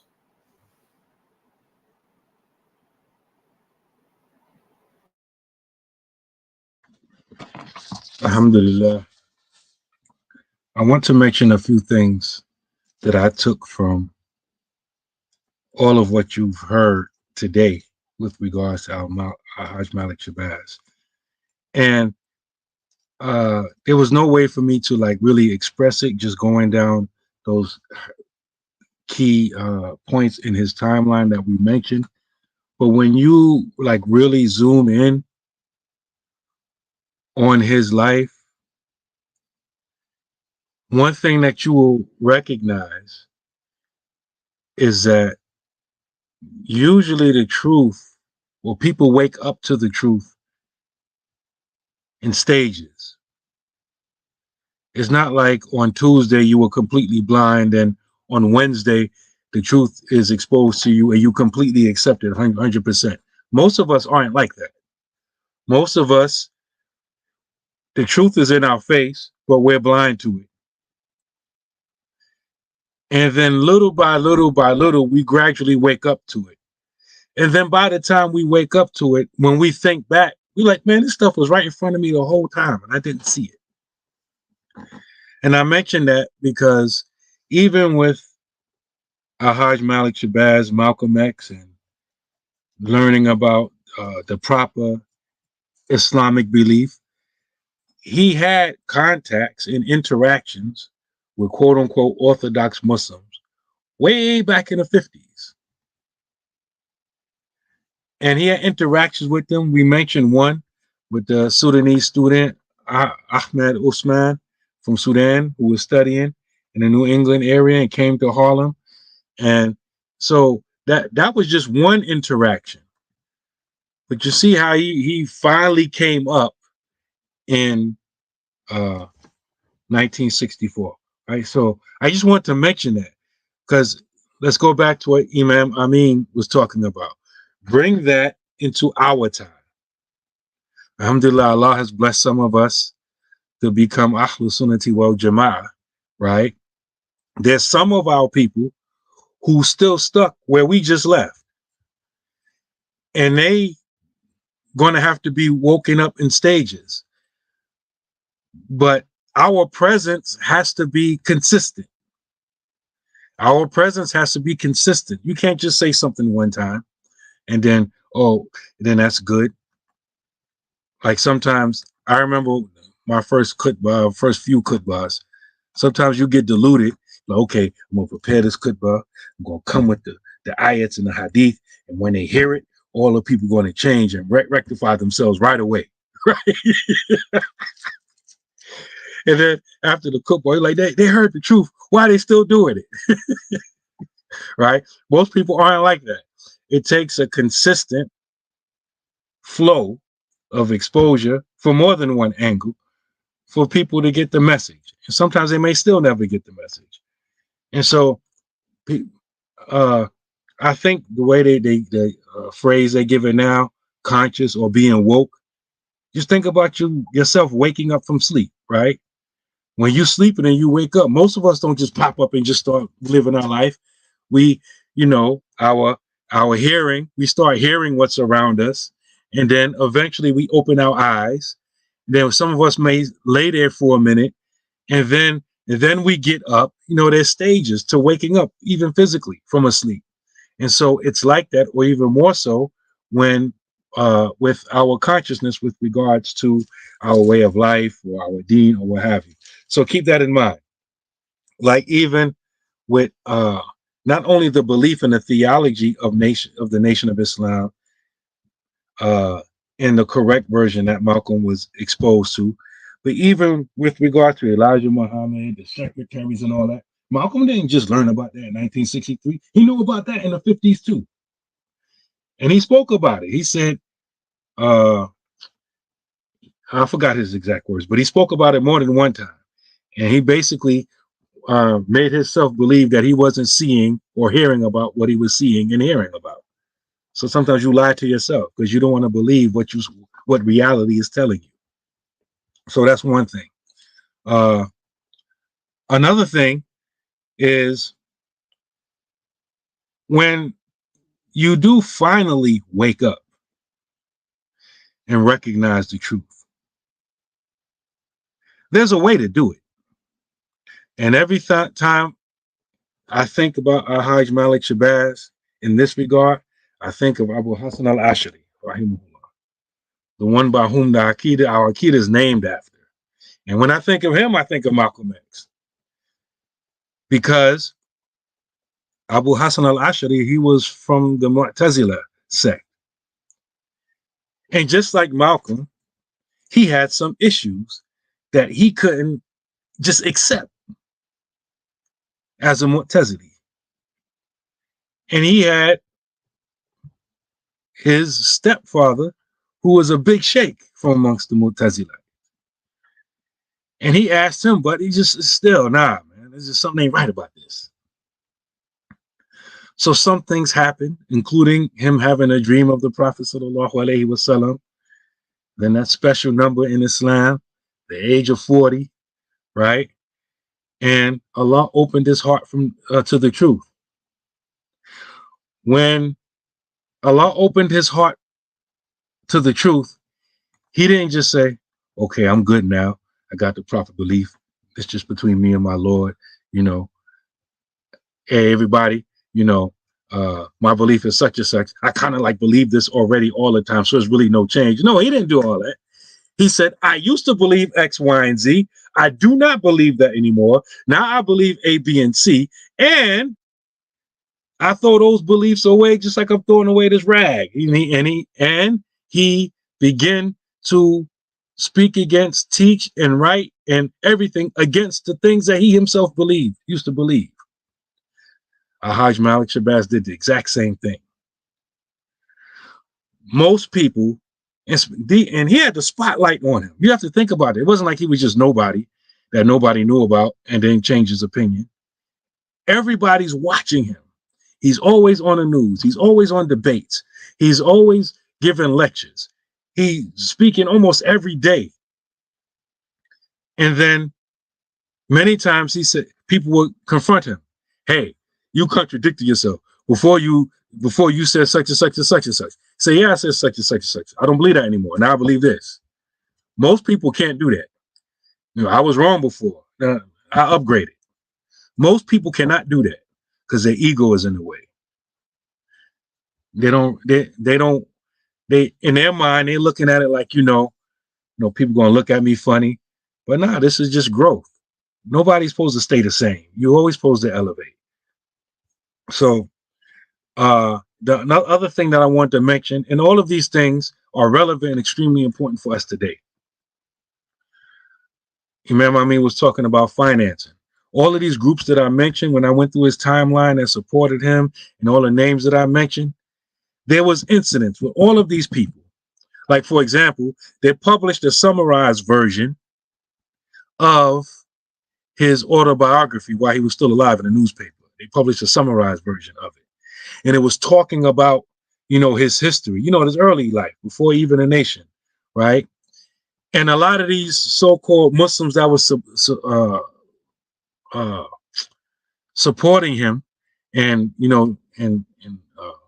in his corner, supposedly, they were upset and offended that Malcolm would say such things. And even Betty had to tell one of them, listen, number one, this autobiography was being written before he even became Muslim. And she had to explain it.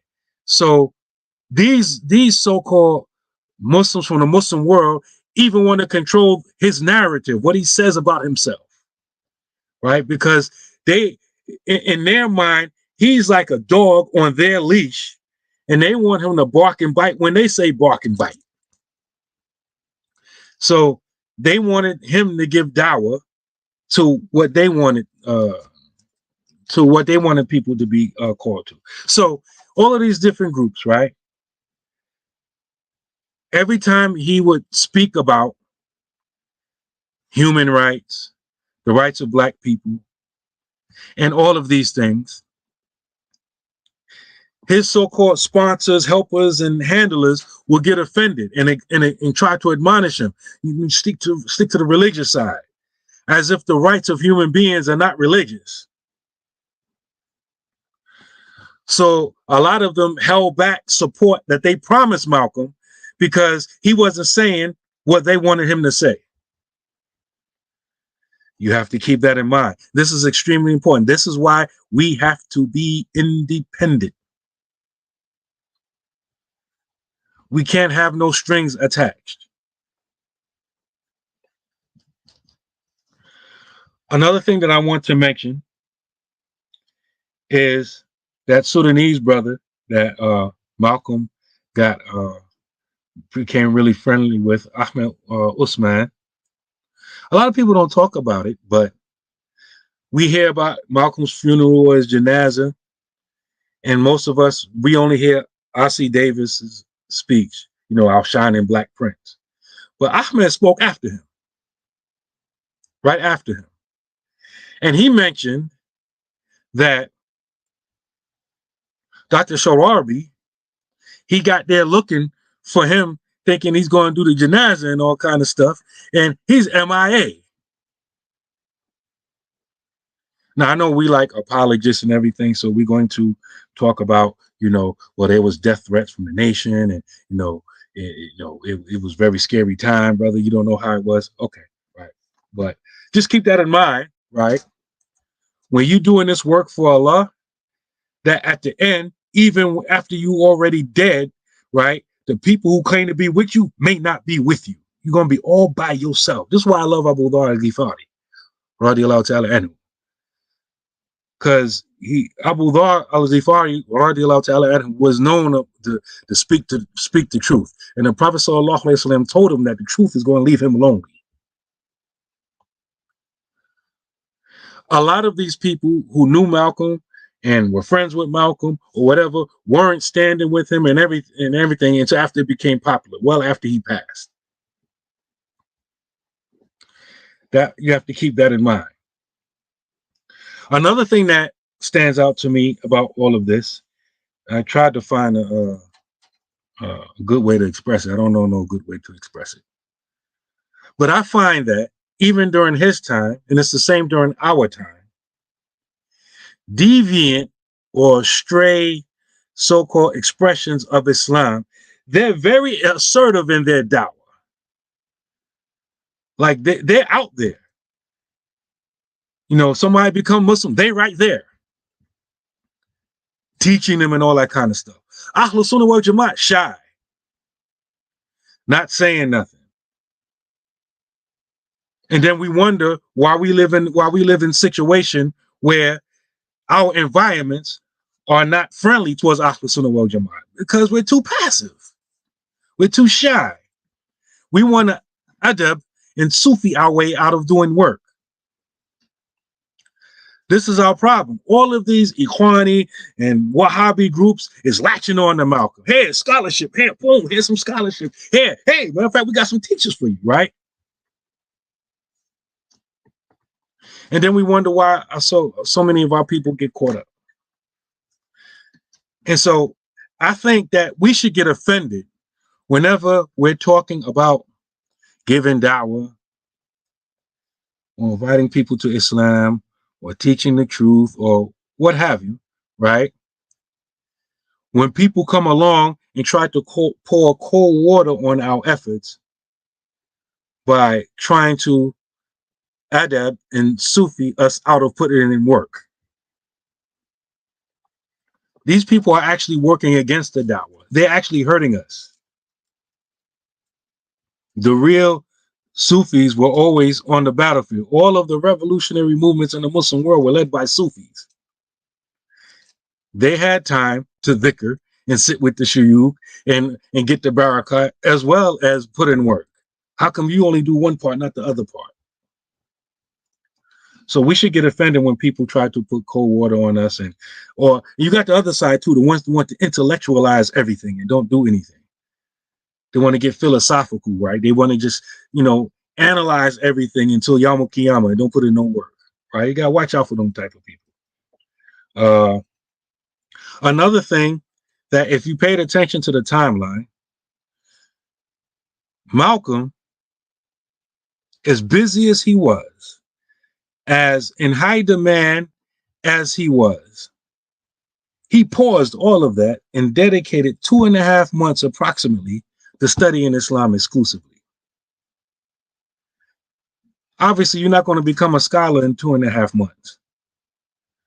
But I find it amazing that people that never study at all, they never put their life on pause for 1 week, much less 2.5 months. They look down on Al-Hajj Malik Shabazz, Malcolm X, because he didn't know no Islam, or some of them even try to doubt his Islam. They try to dismiss him, right? But you didn't even put in much work in the field of study Islam that he did. Because people always want to look down on Malcolm X. Oh, he didn't really study Islam. You didn't study Islam. Matter of fact, he studied more than you. 2.5 months only. Wasn't going around giving lectures. The most he did was write articles and speak to journalists and all that kind of stuff. But from that period, he dedicated to studying Islam in Cairo. And so I think we really need to rethink the way we think about Al-Hajj Malik Shabazz. I've been Muslim 40 years. Okay, in those 40 years, have you given up 2.5 months of your life and dropped everything and studied Islam? Most of us who are arrogant and look down on Al-Hajj Malik Shabazz have not done that. So you don't have the right to say anything. At least he did that. He was trying. I just jotted those things down, and I wanted to really highlight those points. I didn't want us to miss those points, because he was trying to, when any of us become Muslim, unless we're a hypocrite or something, right? When any of us become Muslim, we trying to become Muslim, right? Whatever that is, that's what I want to be. I want to become a Muslim. But there's so many booby traps, scam artists, and people that want to use and manipulate us for their own purposes, that it's like going through an obstacle course trying to get to Islam, proper Islam. And when you look at Al-Hajj Malik Shabazz, you can see him going through that obstacle course. The Wahhabi pitfall, the Ikhwani log over here, right? You got all of that kind of stuff over there. And, Allah knows best what his end would have been if Allah didn't decree that he would be martyred. But Allah decreed that he went when he went, and alhamdulillah, we accept that, alhamdulillah. Inshallah, we have 2 questions. If y'all had more questions, we'll let it go. But I'll put the 2 questions we had before we may take a little leverage to do at least 30 minutes to clear everything, be late, but inshallah. Allah, there's first question. Who's taking it? You is. No, Imam Naim is. He mentioned it, calling people Wahhabi. Yeah. Imams, may I ask, was Sheikh Hassoun an early adopter of Wahhabism? I don't know what he means by early adopter, but was he Wahhabi? Yes. This was based on my readings. You typed that question right after I mentioned this. I don't know if you heard it, but he was sponsored by the Muslim World League, right? That's more or less a Wahhabi organization. So, yes.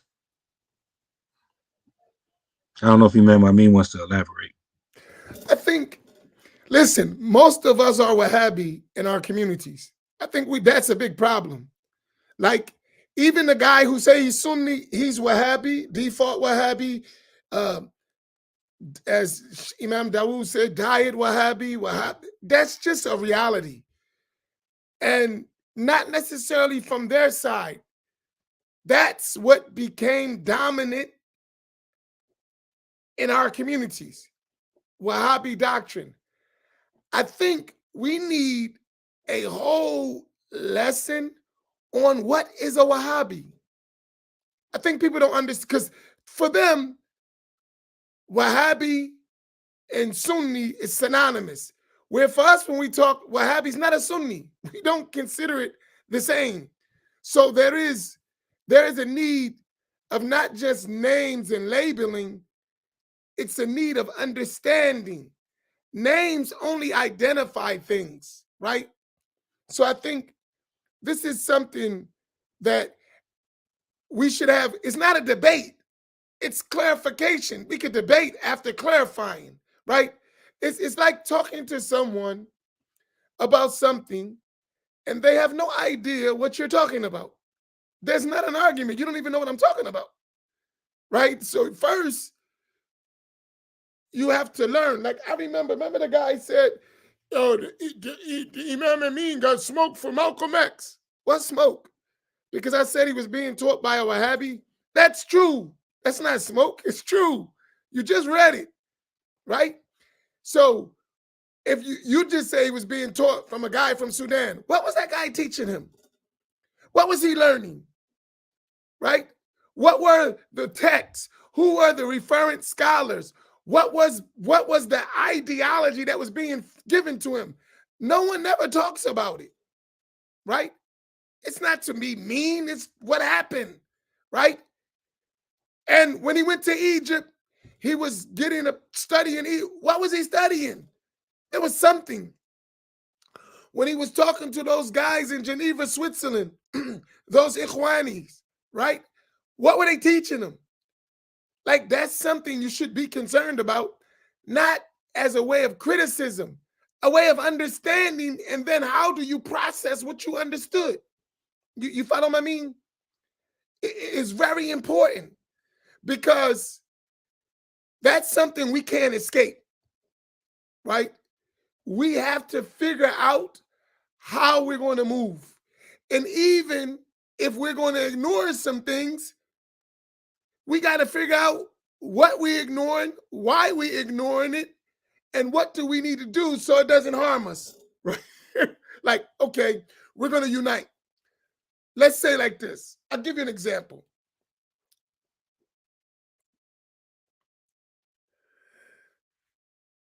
We want to unite. And Malcolm had this concept that we want to unite Black people. He realized that Black people got different ideologies, different thoughts, different religious convictions. So he recognized that. He didn't ignore that fact. He recognized that we have different ideas because that is crucial to figure out how you're going to cooperate, right?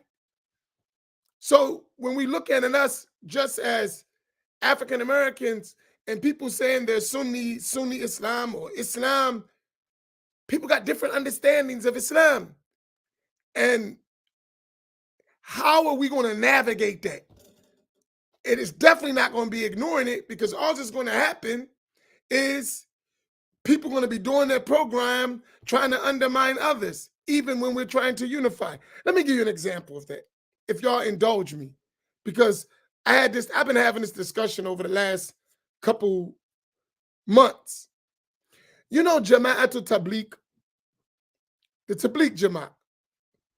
Do y'all let them stay in your masjid? Just curiosity. Yeah. They stay overnight? Mm-hmm. What about you, Imam Faheem? Yeah, not lately, but most of the times. I mean, you let them, or you mean not lately? You've been not letting them? Lately, I haven't been letting them. You wanna know why? Yeah, why is definitely want to know. Cause man, them jokers is a mess. Nah, it's be an inconvenience, man, for where we are. Right. It's just really, we can't really accommodate them. Yeah. We stopped for a while too, but then we started letting them again, as long as they drop some bread. They know we're a poor, humble masjid. They'll use up the water, it all use up the gas, everything. Sometimes leave a mess, and then don't drop no bread. Love all this long, stringy hair in the wudu area, man. That stuff be clogging up the drains. All right, so I've been having a discussion with them. And I said to them, I said, because I always welcome them because we do share some general things, right? They are Ahl Sunnah in general. They are Ash'ari, Maturidi. They follow the 4 schools and they believe to Tasawwuf, right? In general, right? But they have their own program, right? And when they come to a masjid, they are actually coming to call people to their program. That's true. That's no fact. That's not a doubt. And sometimes, unwittingly, I would say I don't think it's bad. They intend bad. They may, but I don't think they do. They'll undermine what is going on right in that masjid and won't participate in it, even though it's Sunni stuff. So I have a rule with them. When you come in our masjid, you have to take a class. You're not just giving one. You know, after the prayer, they grab their books and they want to give a talk. I say, no, you got to sit down and take a lesson. And the reason I do that, number one, because a lot of them who talk didn't learn, right? So they're just talking without really no knowledge. But my point was that if we are Ahl Sunnah and we agree on general things, then that means we can accept from each other. If it's only that you can talk, and if you're not talking, or your sheikhs or your Maulanas are not at the forefront, you don't engage, that's not a good look, right? That was one of the things, but everyone does that when they come to the Black community. So for us, that's how we always end up on someone else's program, because we don't establish what we're doing in all of those aspects, like Al-Hajj Malik Shabazz was trying to do with each organization. He had an objective. This is Muslim Mass Inc. This is what we're doing.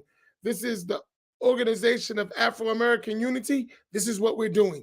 This is our platform. This is our beliefs, right? So the last time they came to the masjid, so they had an Ethiopian and two Egyptians and one like an American, a Bengali and a Latino. So when they came in, they came, forget how they came. They came and then I came, I said, okay, we're going after prayer. So after prayer, they grabbed their book, Fada'il A'mal, which I don't have a big problem with that. Good. But hold on, wait a minute. How did you automatically assume you're going to give your lesson? Right? So I said, nah, I'm going to give y'all a lesson. And what did I do? I explained to them the methodology of Masjid Muhammad. We are Ash'ari. We are Maturidi. These are our creeds. We're Ahl Sunnah. We follow Hanafi, Maliki, Shafi'i, Hanbali Madhab. And we are people of Tasawwuf. Our methodology is with chains of narration from teacher to teacher to teacher in all the Islamic sciences. We have our own teachers. We have scholars whom we learn from with chains of narration. And that is our methodology. When you come here, we have a methodology. You have a methodology. We're going to cooperate. And if there's going to be any dominating, it's going to be our methodology because this is our building. Right? And I make it every Jamaat, because you know they got different ones. Every Jamaat come, they got to hear that. They got to sit down. They got to learn a book. They're going to listen. And I'm going to experiment with that. I wonder how long before they stop coming to the masjid. Right? That's what I'm wondering. Like, when you just can't come do your program, how long are you going to stay there? Right? How long are you really going to come? And I think every masjid has to have its direction and its way. And whoever it is will need to respect that. I don't know, Abdullah. I seen some of them stop coming already. I like the thought, but I've seen some of them stop coming already. They only come when the Jamaat come. They don't come unless the Jamaat's there. That's how I know you on a program. They won't come unless it's the Jamaat. But here's the thing. I was only making that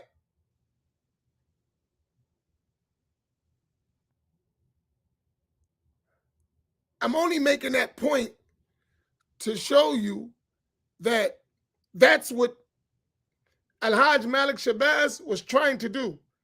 Despite he want to, engage, right? However, he had his own principles, right? And I think all of us need to have our principles, what we're upon, right? So when we say,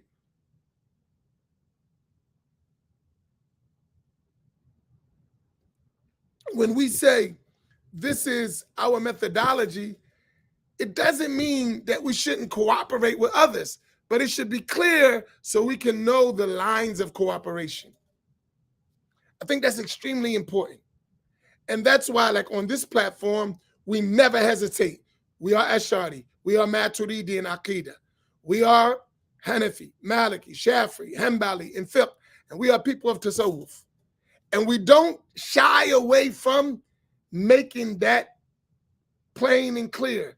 And here's the catch. That doesn't mean we won't negotiate with others. We won't talk with others. We won't find grounds of cooperation. But we're not going to just change because we have a methodology, right? We do have a methodology.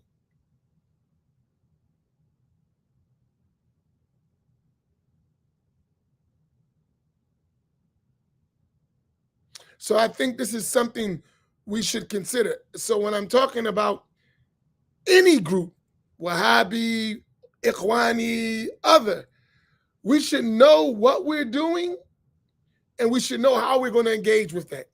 They're not going to dominate us, right? So that's what this Wahhabi Salafi doctrine came and did. It just came and dominated the black community, just took over. Because what? We didn't have our own methodology, our own direction as an established part of our work. I think we need to learn that, right? When you come here, they may think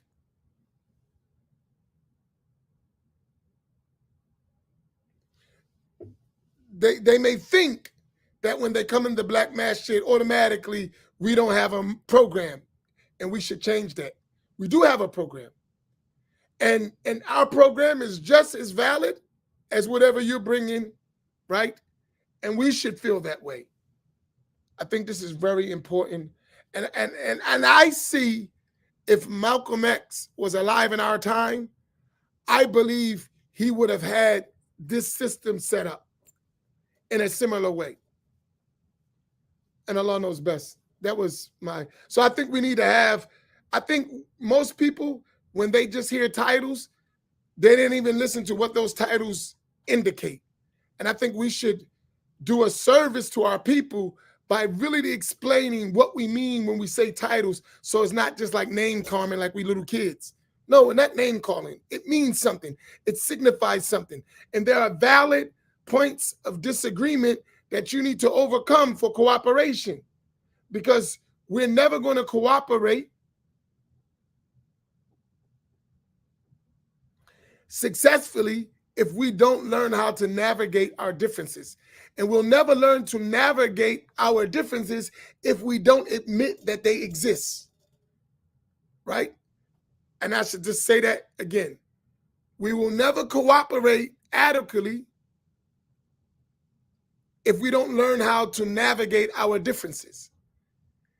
And we will never learn to navigate our differences if we don't admit that we have them.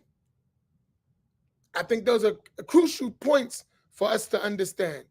So when we say he was influenced by Wahhabi, we didn't get to see what that really looked like because he had no money. And the whole thing just went away because there wasn't no money.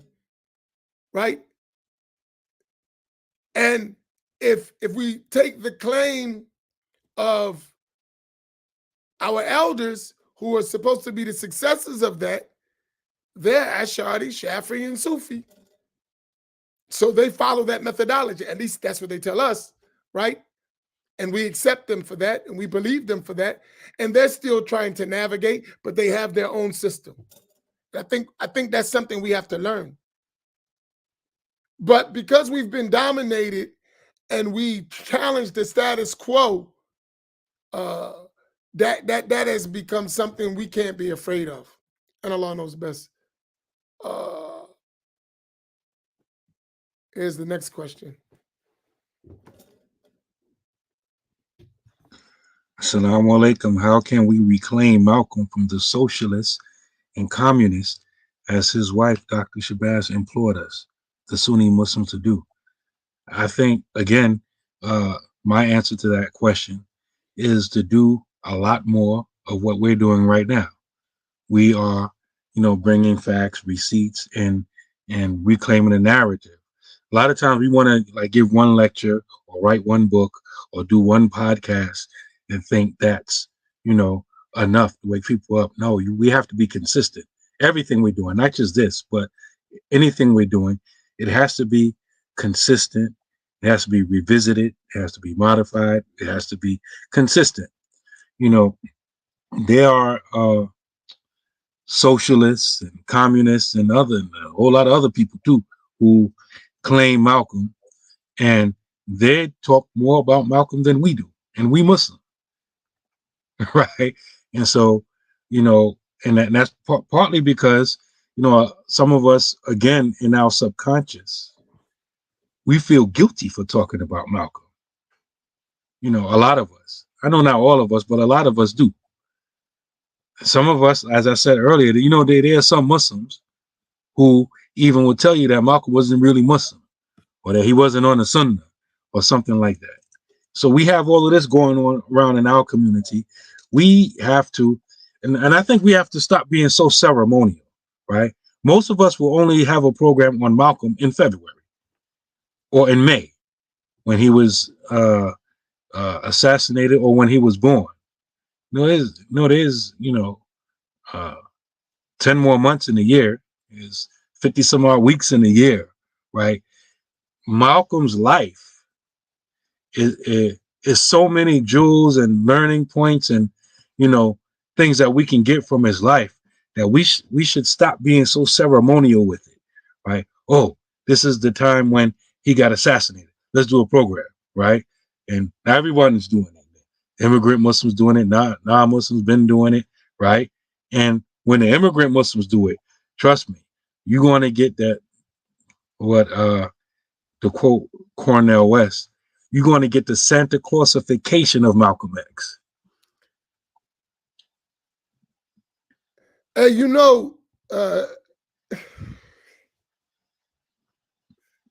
Cornel Wells makes a lot of you better be.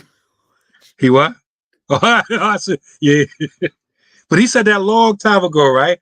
There was a lecture they did with your friend, and he was talking about Malcolm and Martin, and he said that he was comparing how people looked at these men while they were alive as opposed to how they look at them now. And he said, they want to make these legends, these figures, all warm and cuddly figures and stuff. They want to make them like Santa Claus. So he called it the Santa Clausification of Malcolm and Martin. And the Muslims will do that. The immigrant Muslims will do that and are doing it with Malcolm. Go to one of the programs that they sponsored and look at the narrative. Just look at the narrative. So, subhanAllah. So, yeah, to answer your question once again, you just have to be more consistent. And Malcolm was so dynamic, and he has so many different layers to him that we shouldn't fall short. We're not going to be lost for material.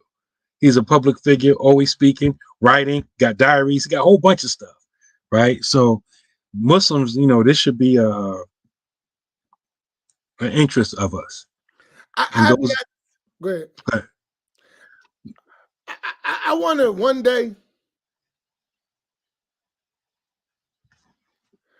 one day, have like real conversation with mature people that's not a debate, right? Because most of us, like for us, seriously, I had this discussion. I'm sorry, Imam Faheem, if you like, I just wanted to say this though. We got to stop getting into personality worship in a subtle way and deal with concepts and understandings, right?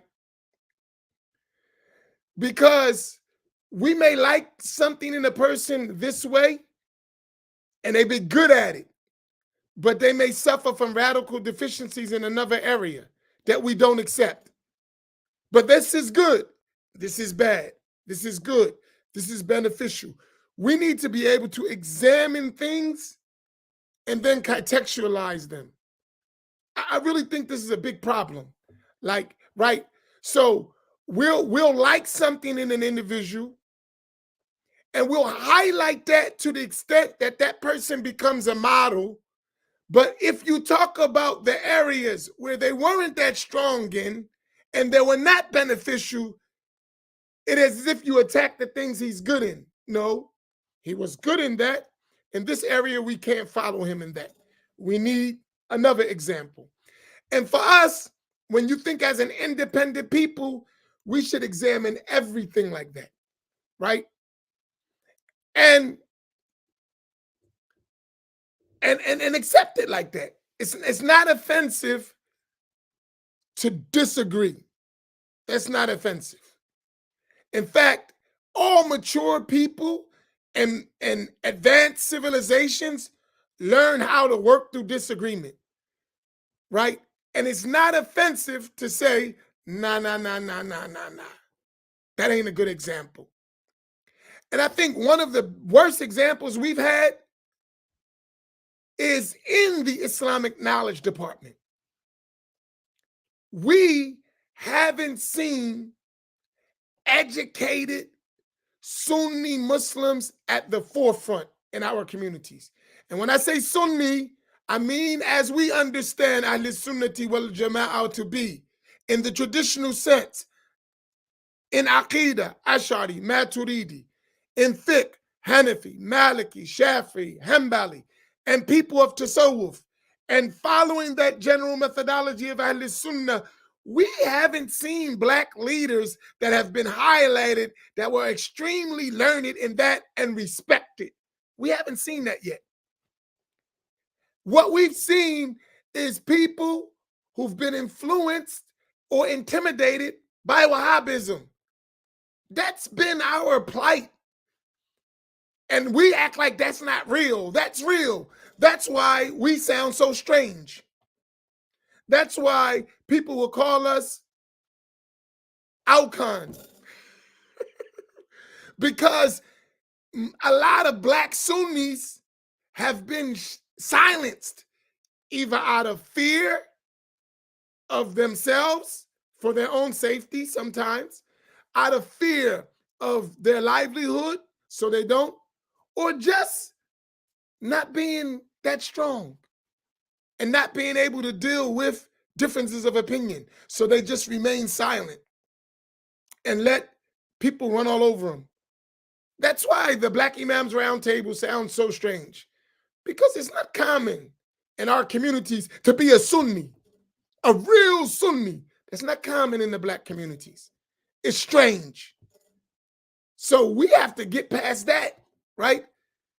To be Wahhabi is normal, not to be Sunni, right? And I think that's something we got to work to struggle through. Because if you look at,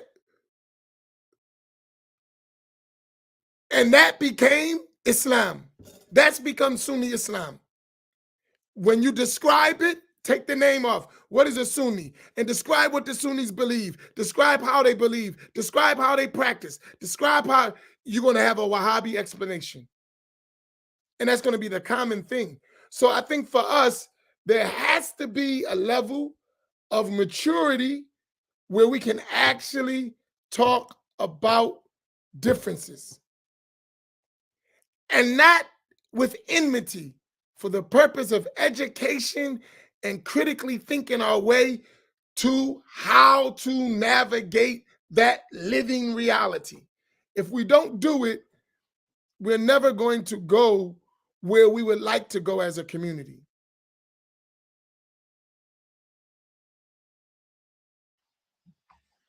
Amir Abdul Hakim on YouTube. I don't think you're being kicked out. I think that's maybe something with your device or your network or something.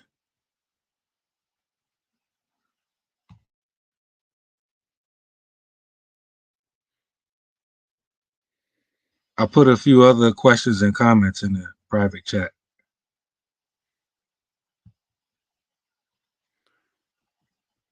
Oh, okay. Let me see. Oh, these are any of these?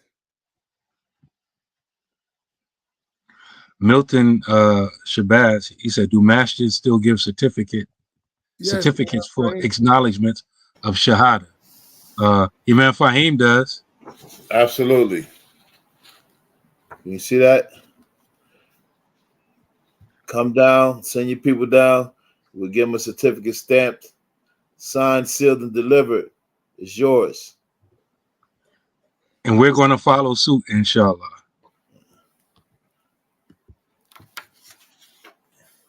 Okay, if there's any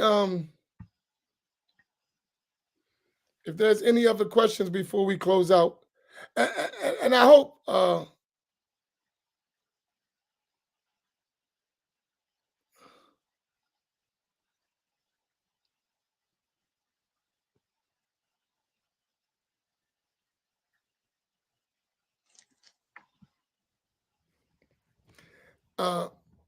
and Farouk and Furqan mentioned something, and sometimes I say this, right?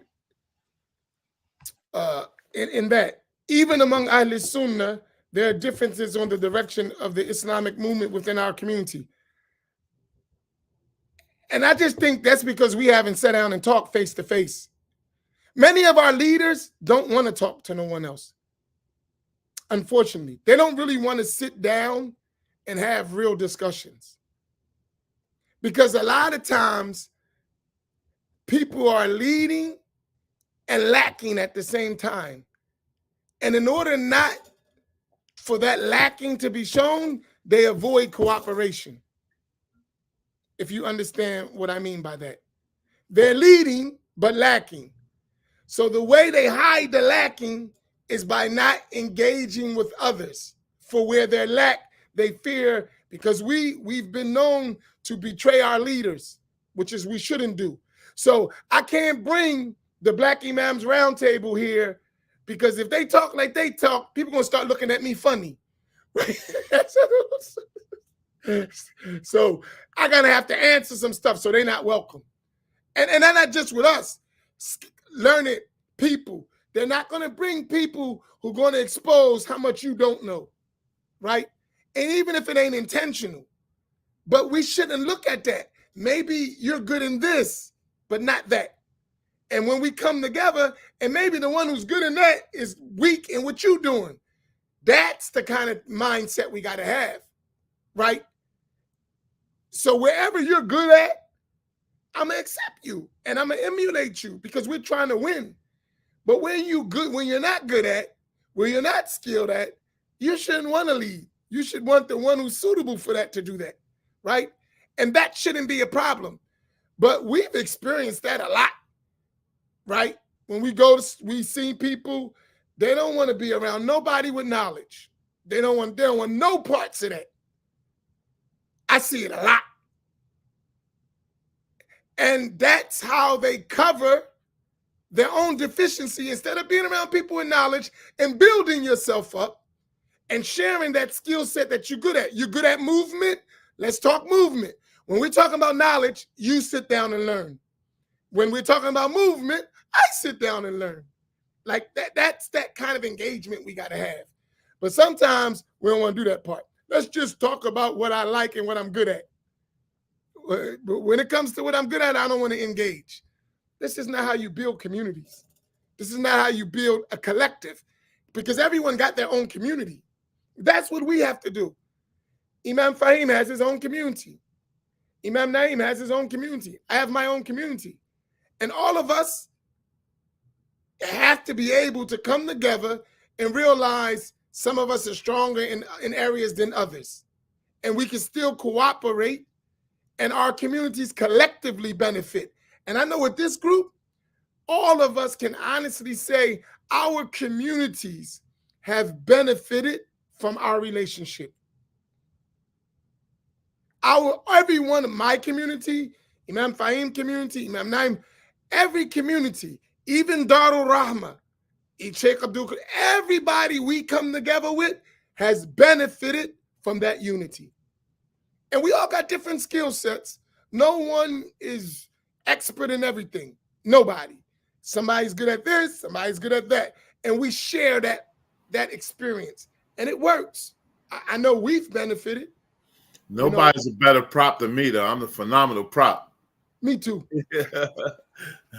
I'm competing on you for that, though. I'll prop anybody any day.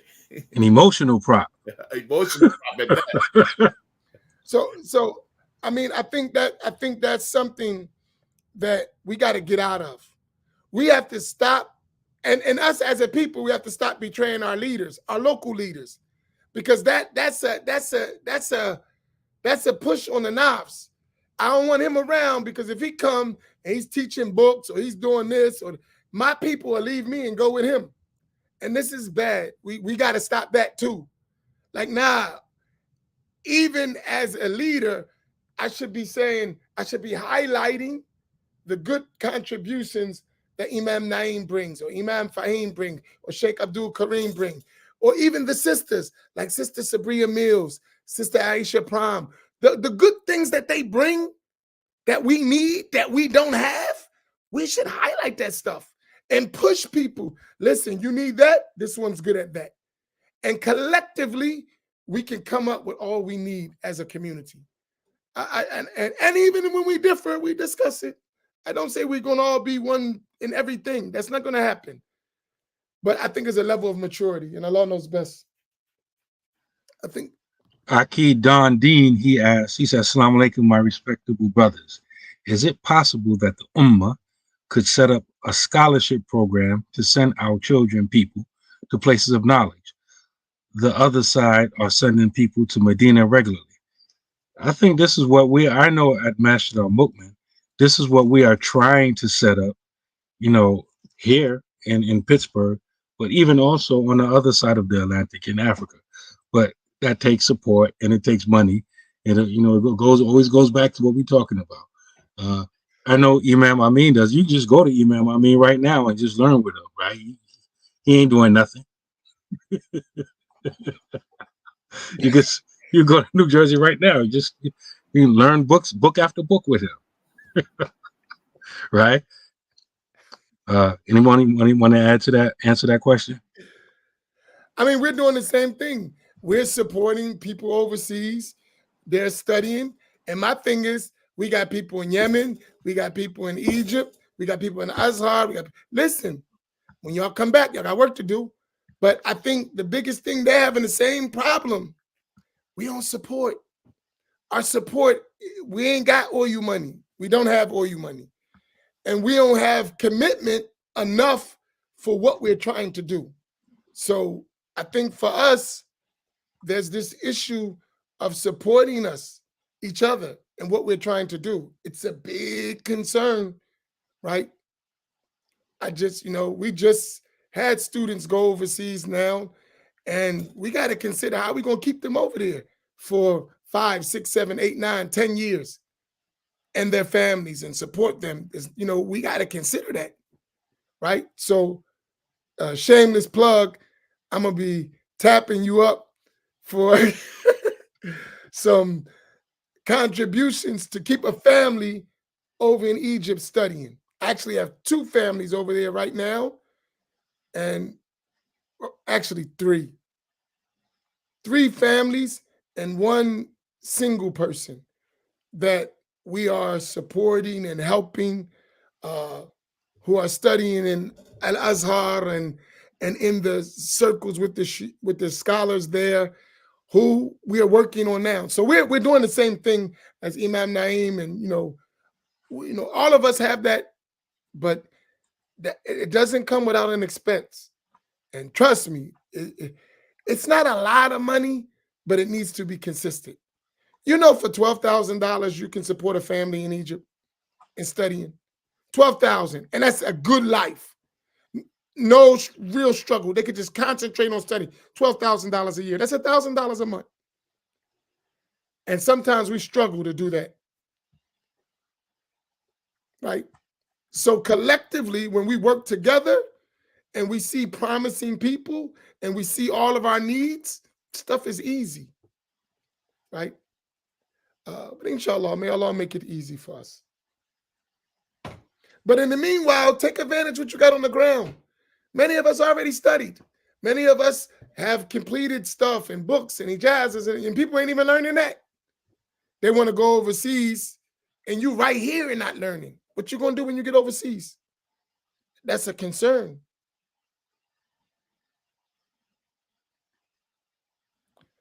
And I think we should take advantage of what we have right on the ground. You know how many people went overseas 10 years, 15 years, 20 years, 5 years, 6 years, studied, and we don't even benefit from them. We don't even put them together and support them so they can just teach. Right? The weirdest thing I hear a person say, where can I learn? And they right there with teachers right in front of them, asking the same teachers, where can I learn? It doesn't make sense.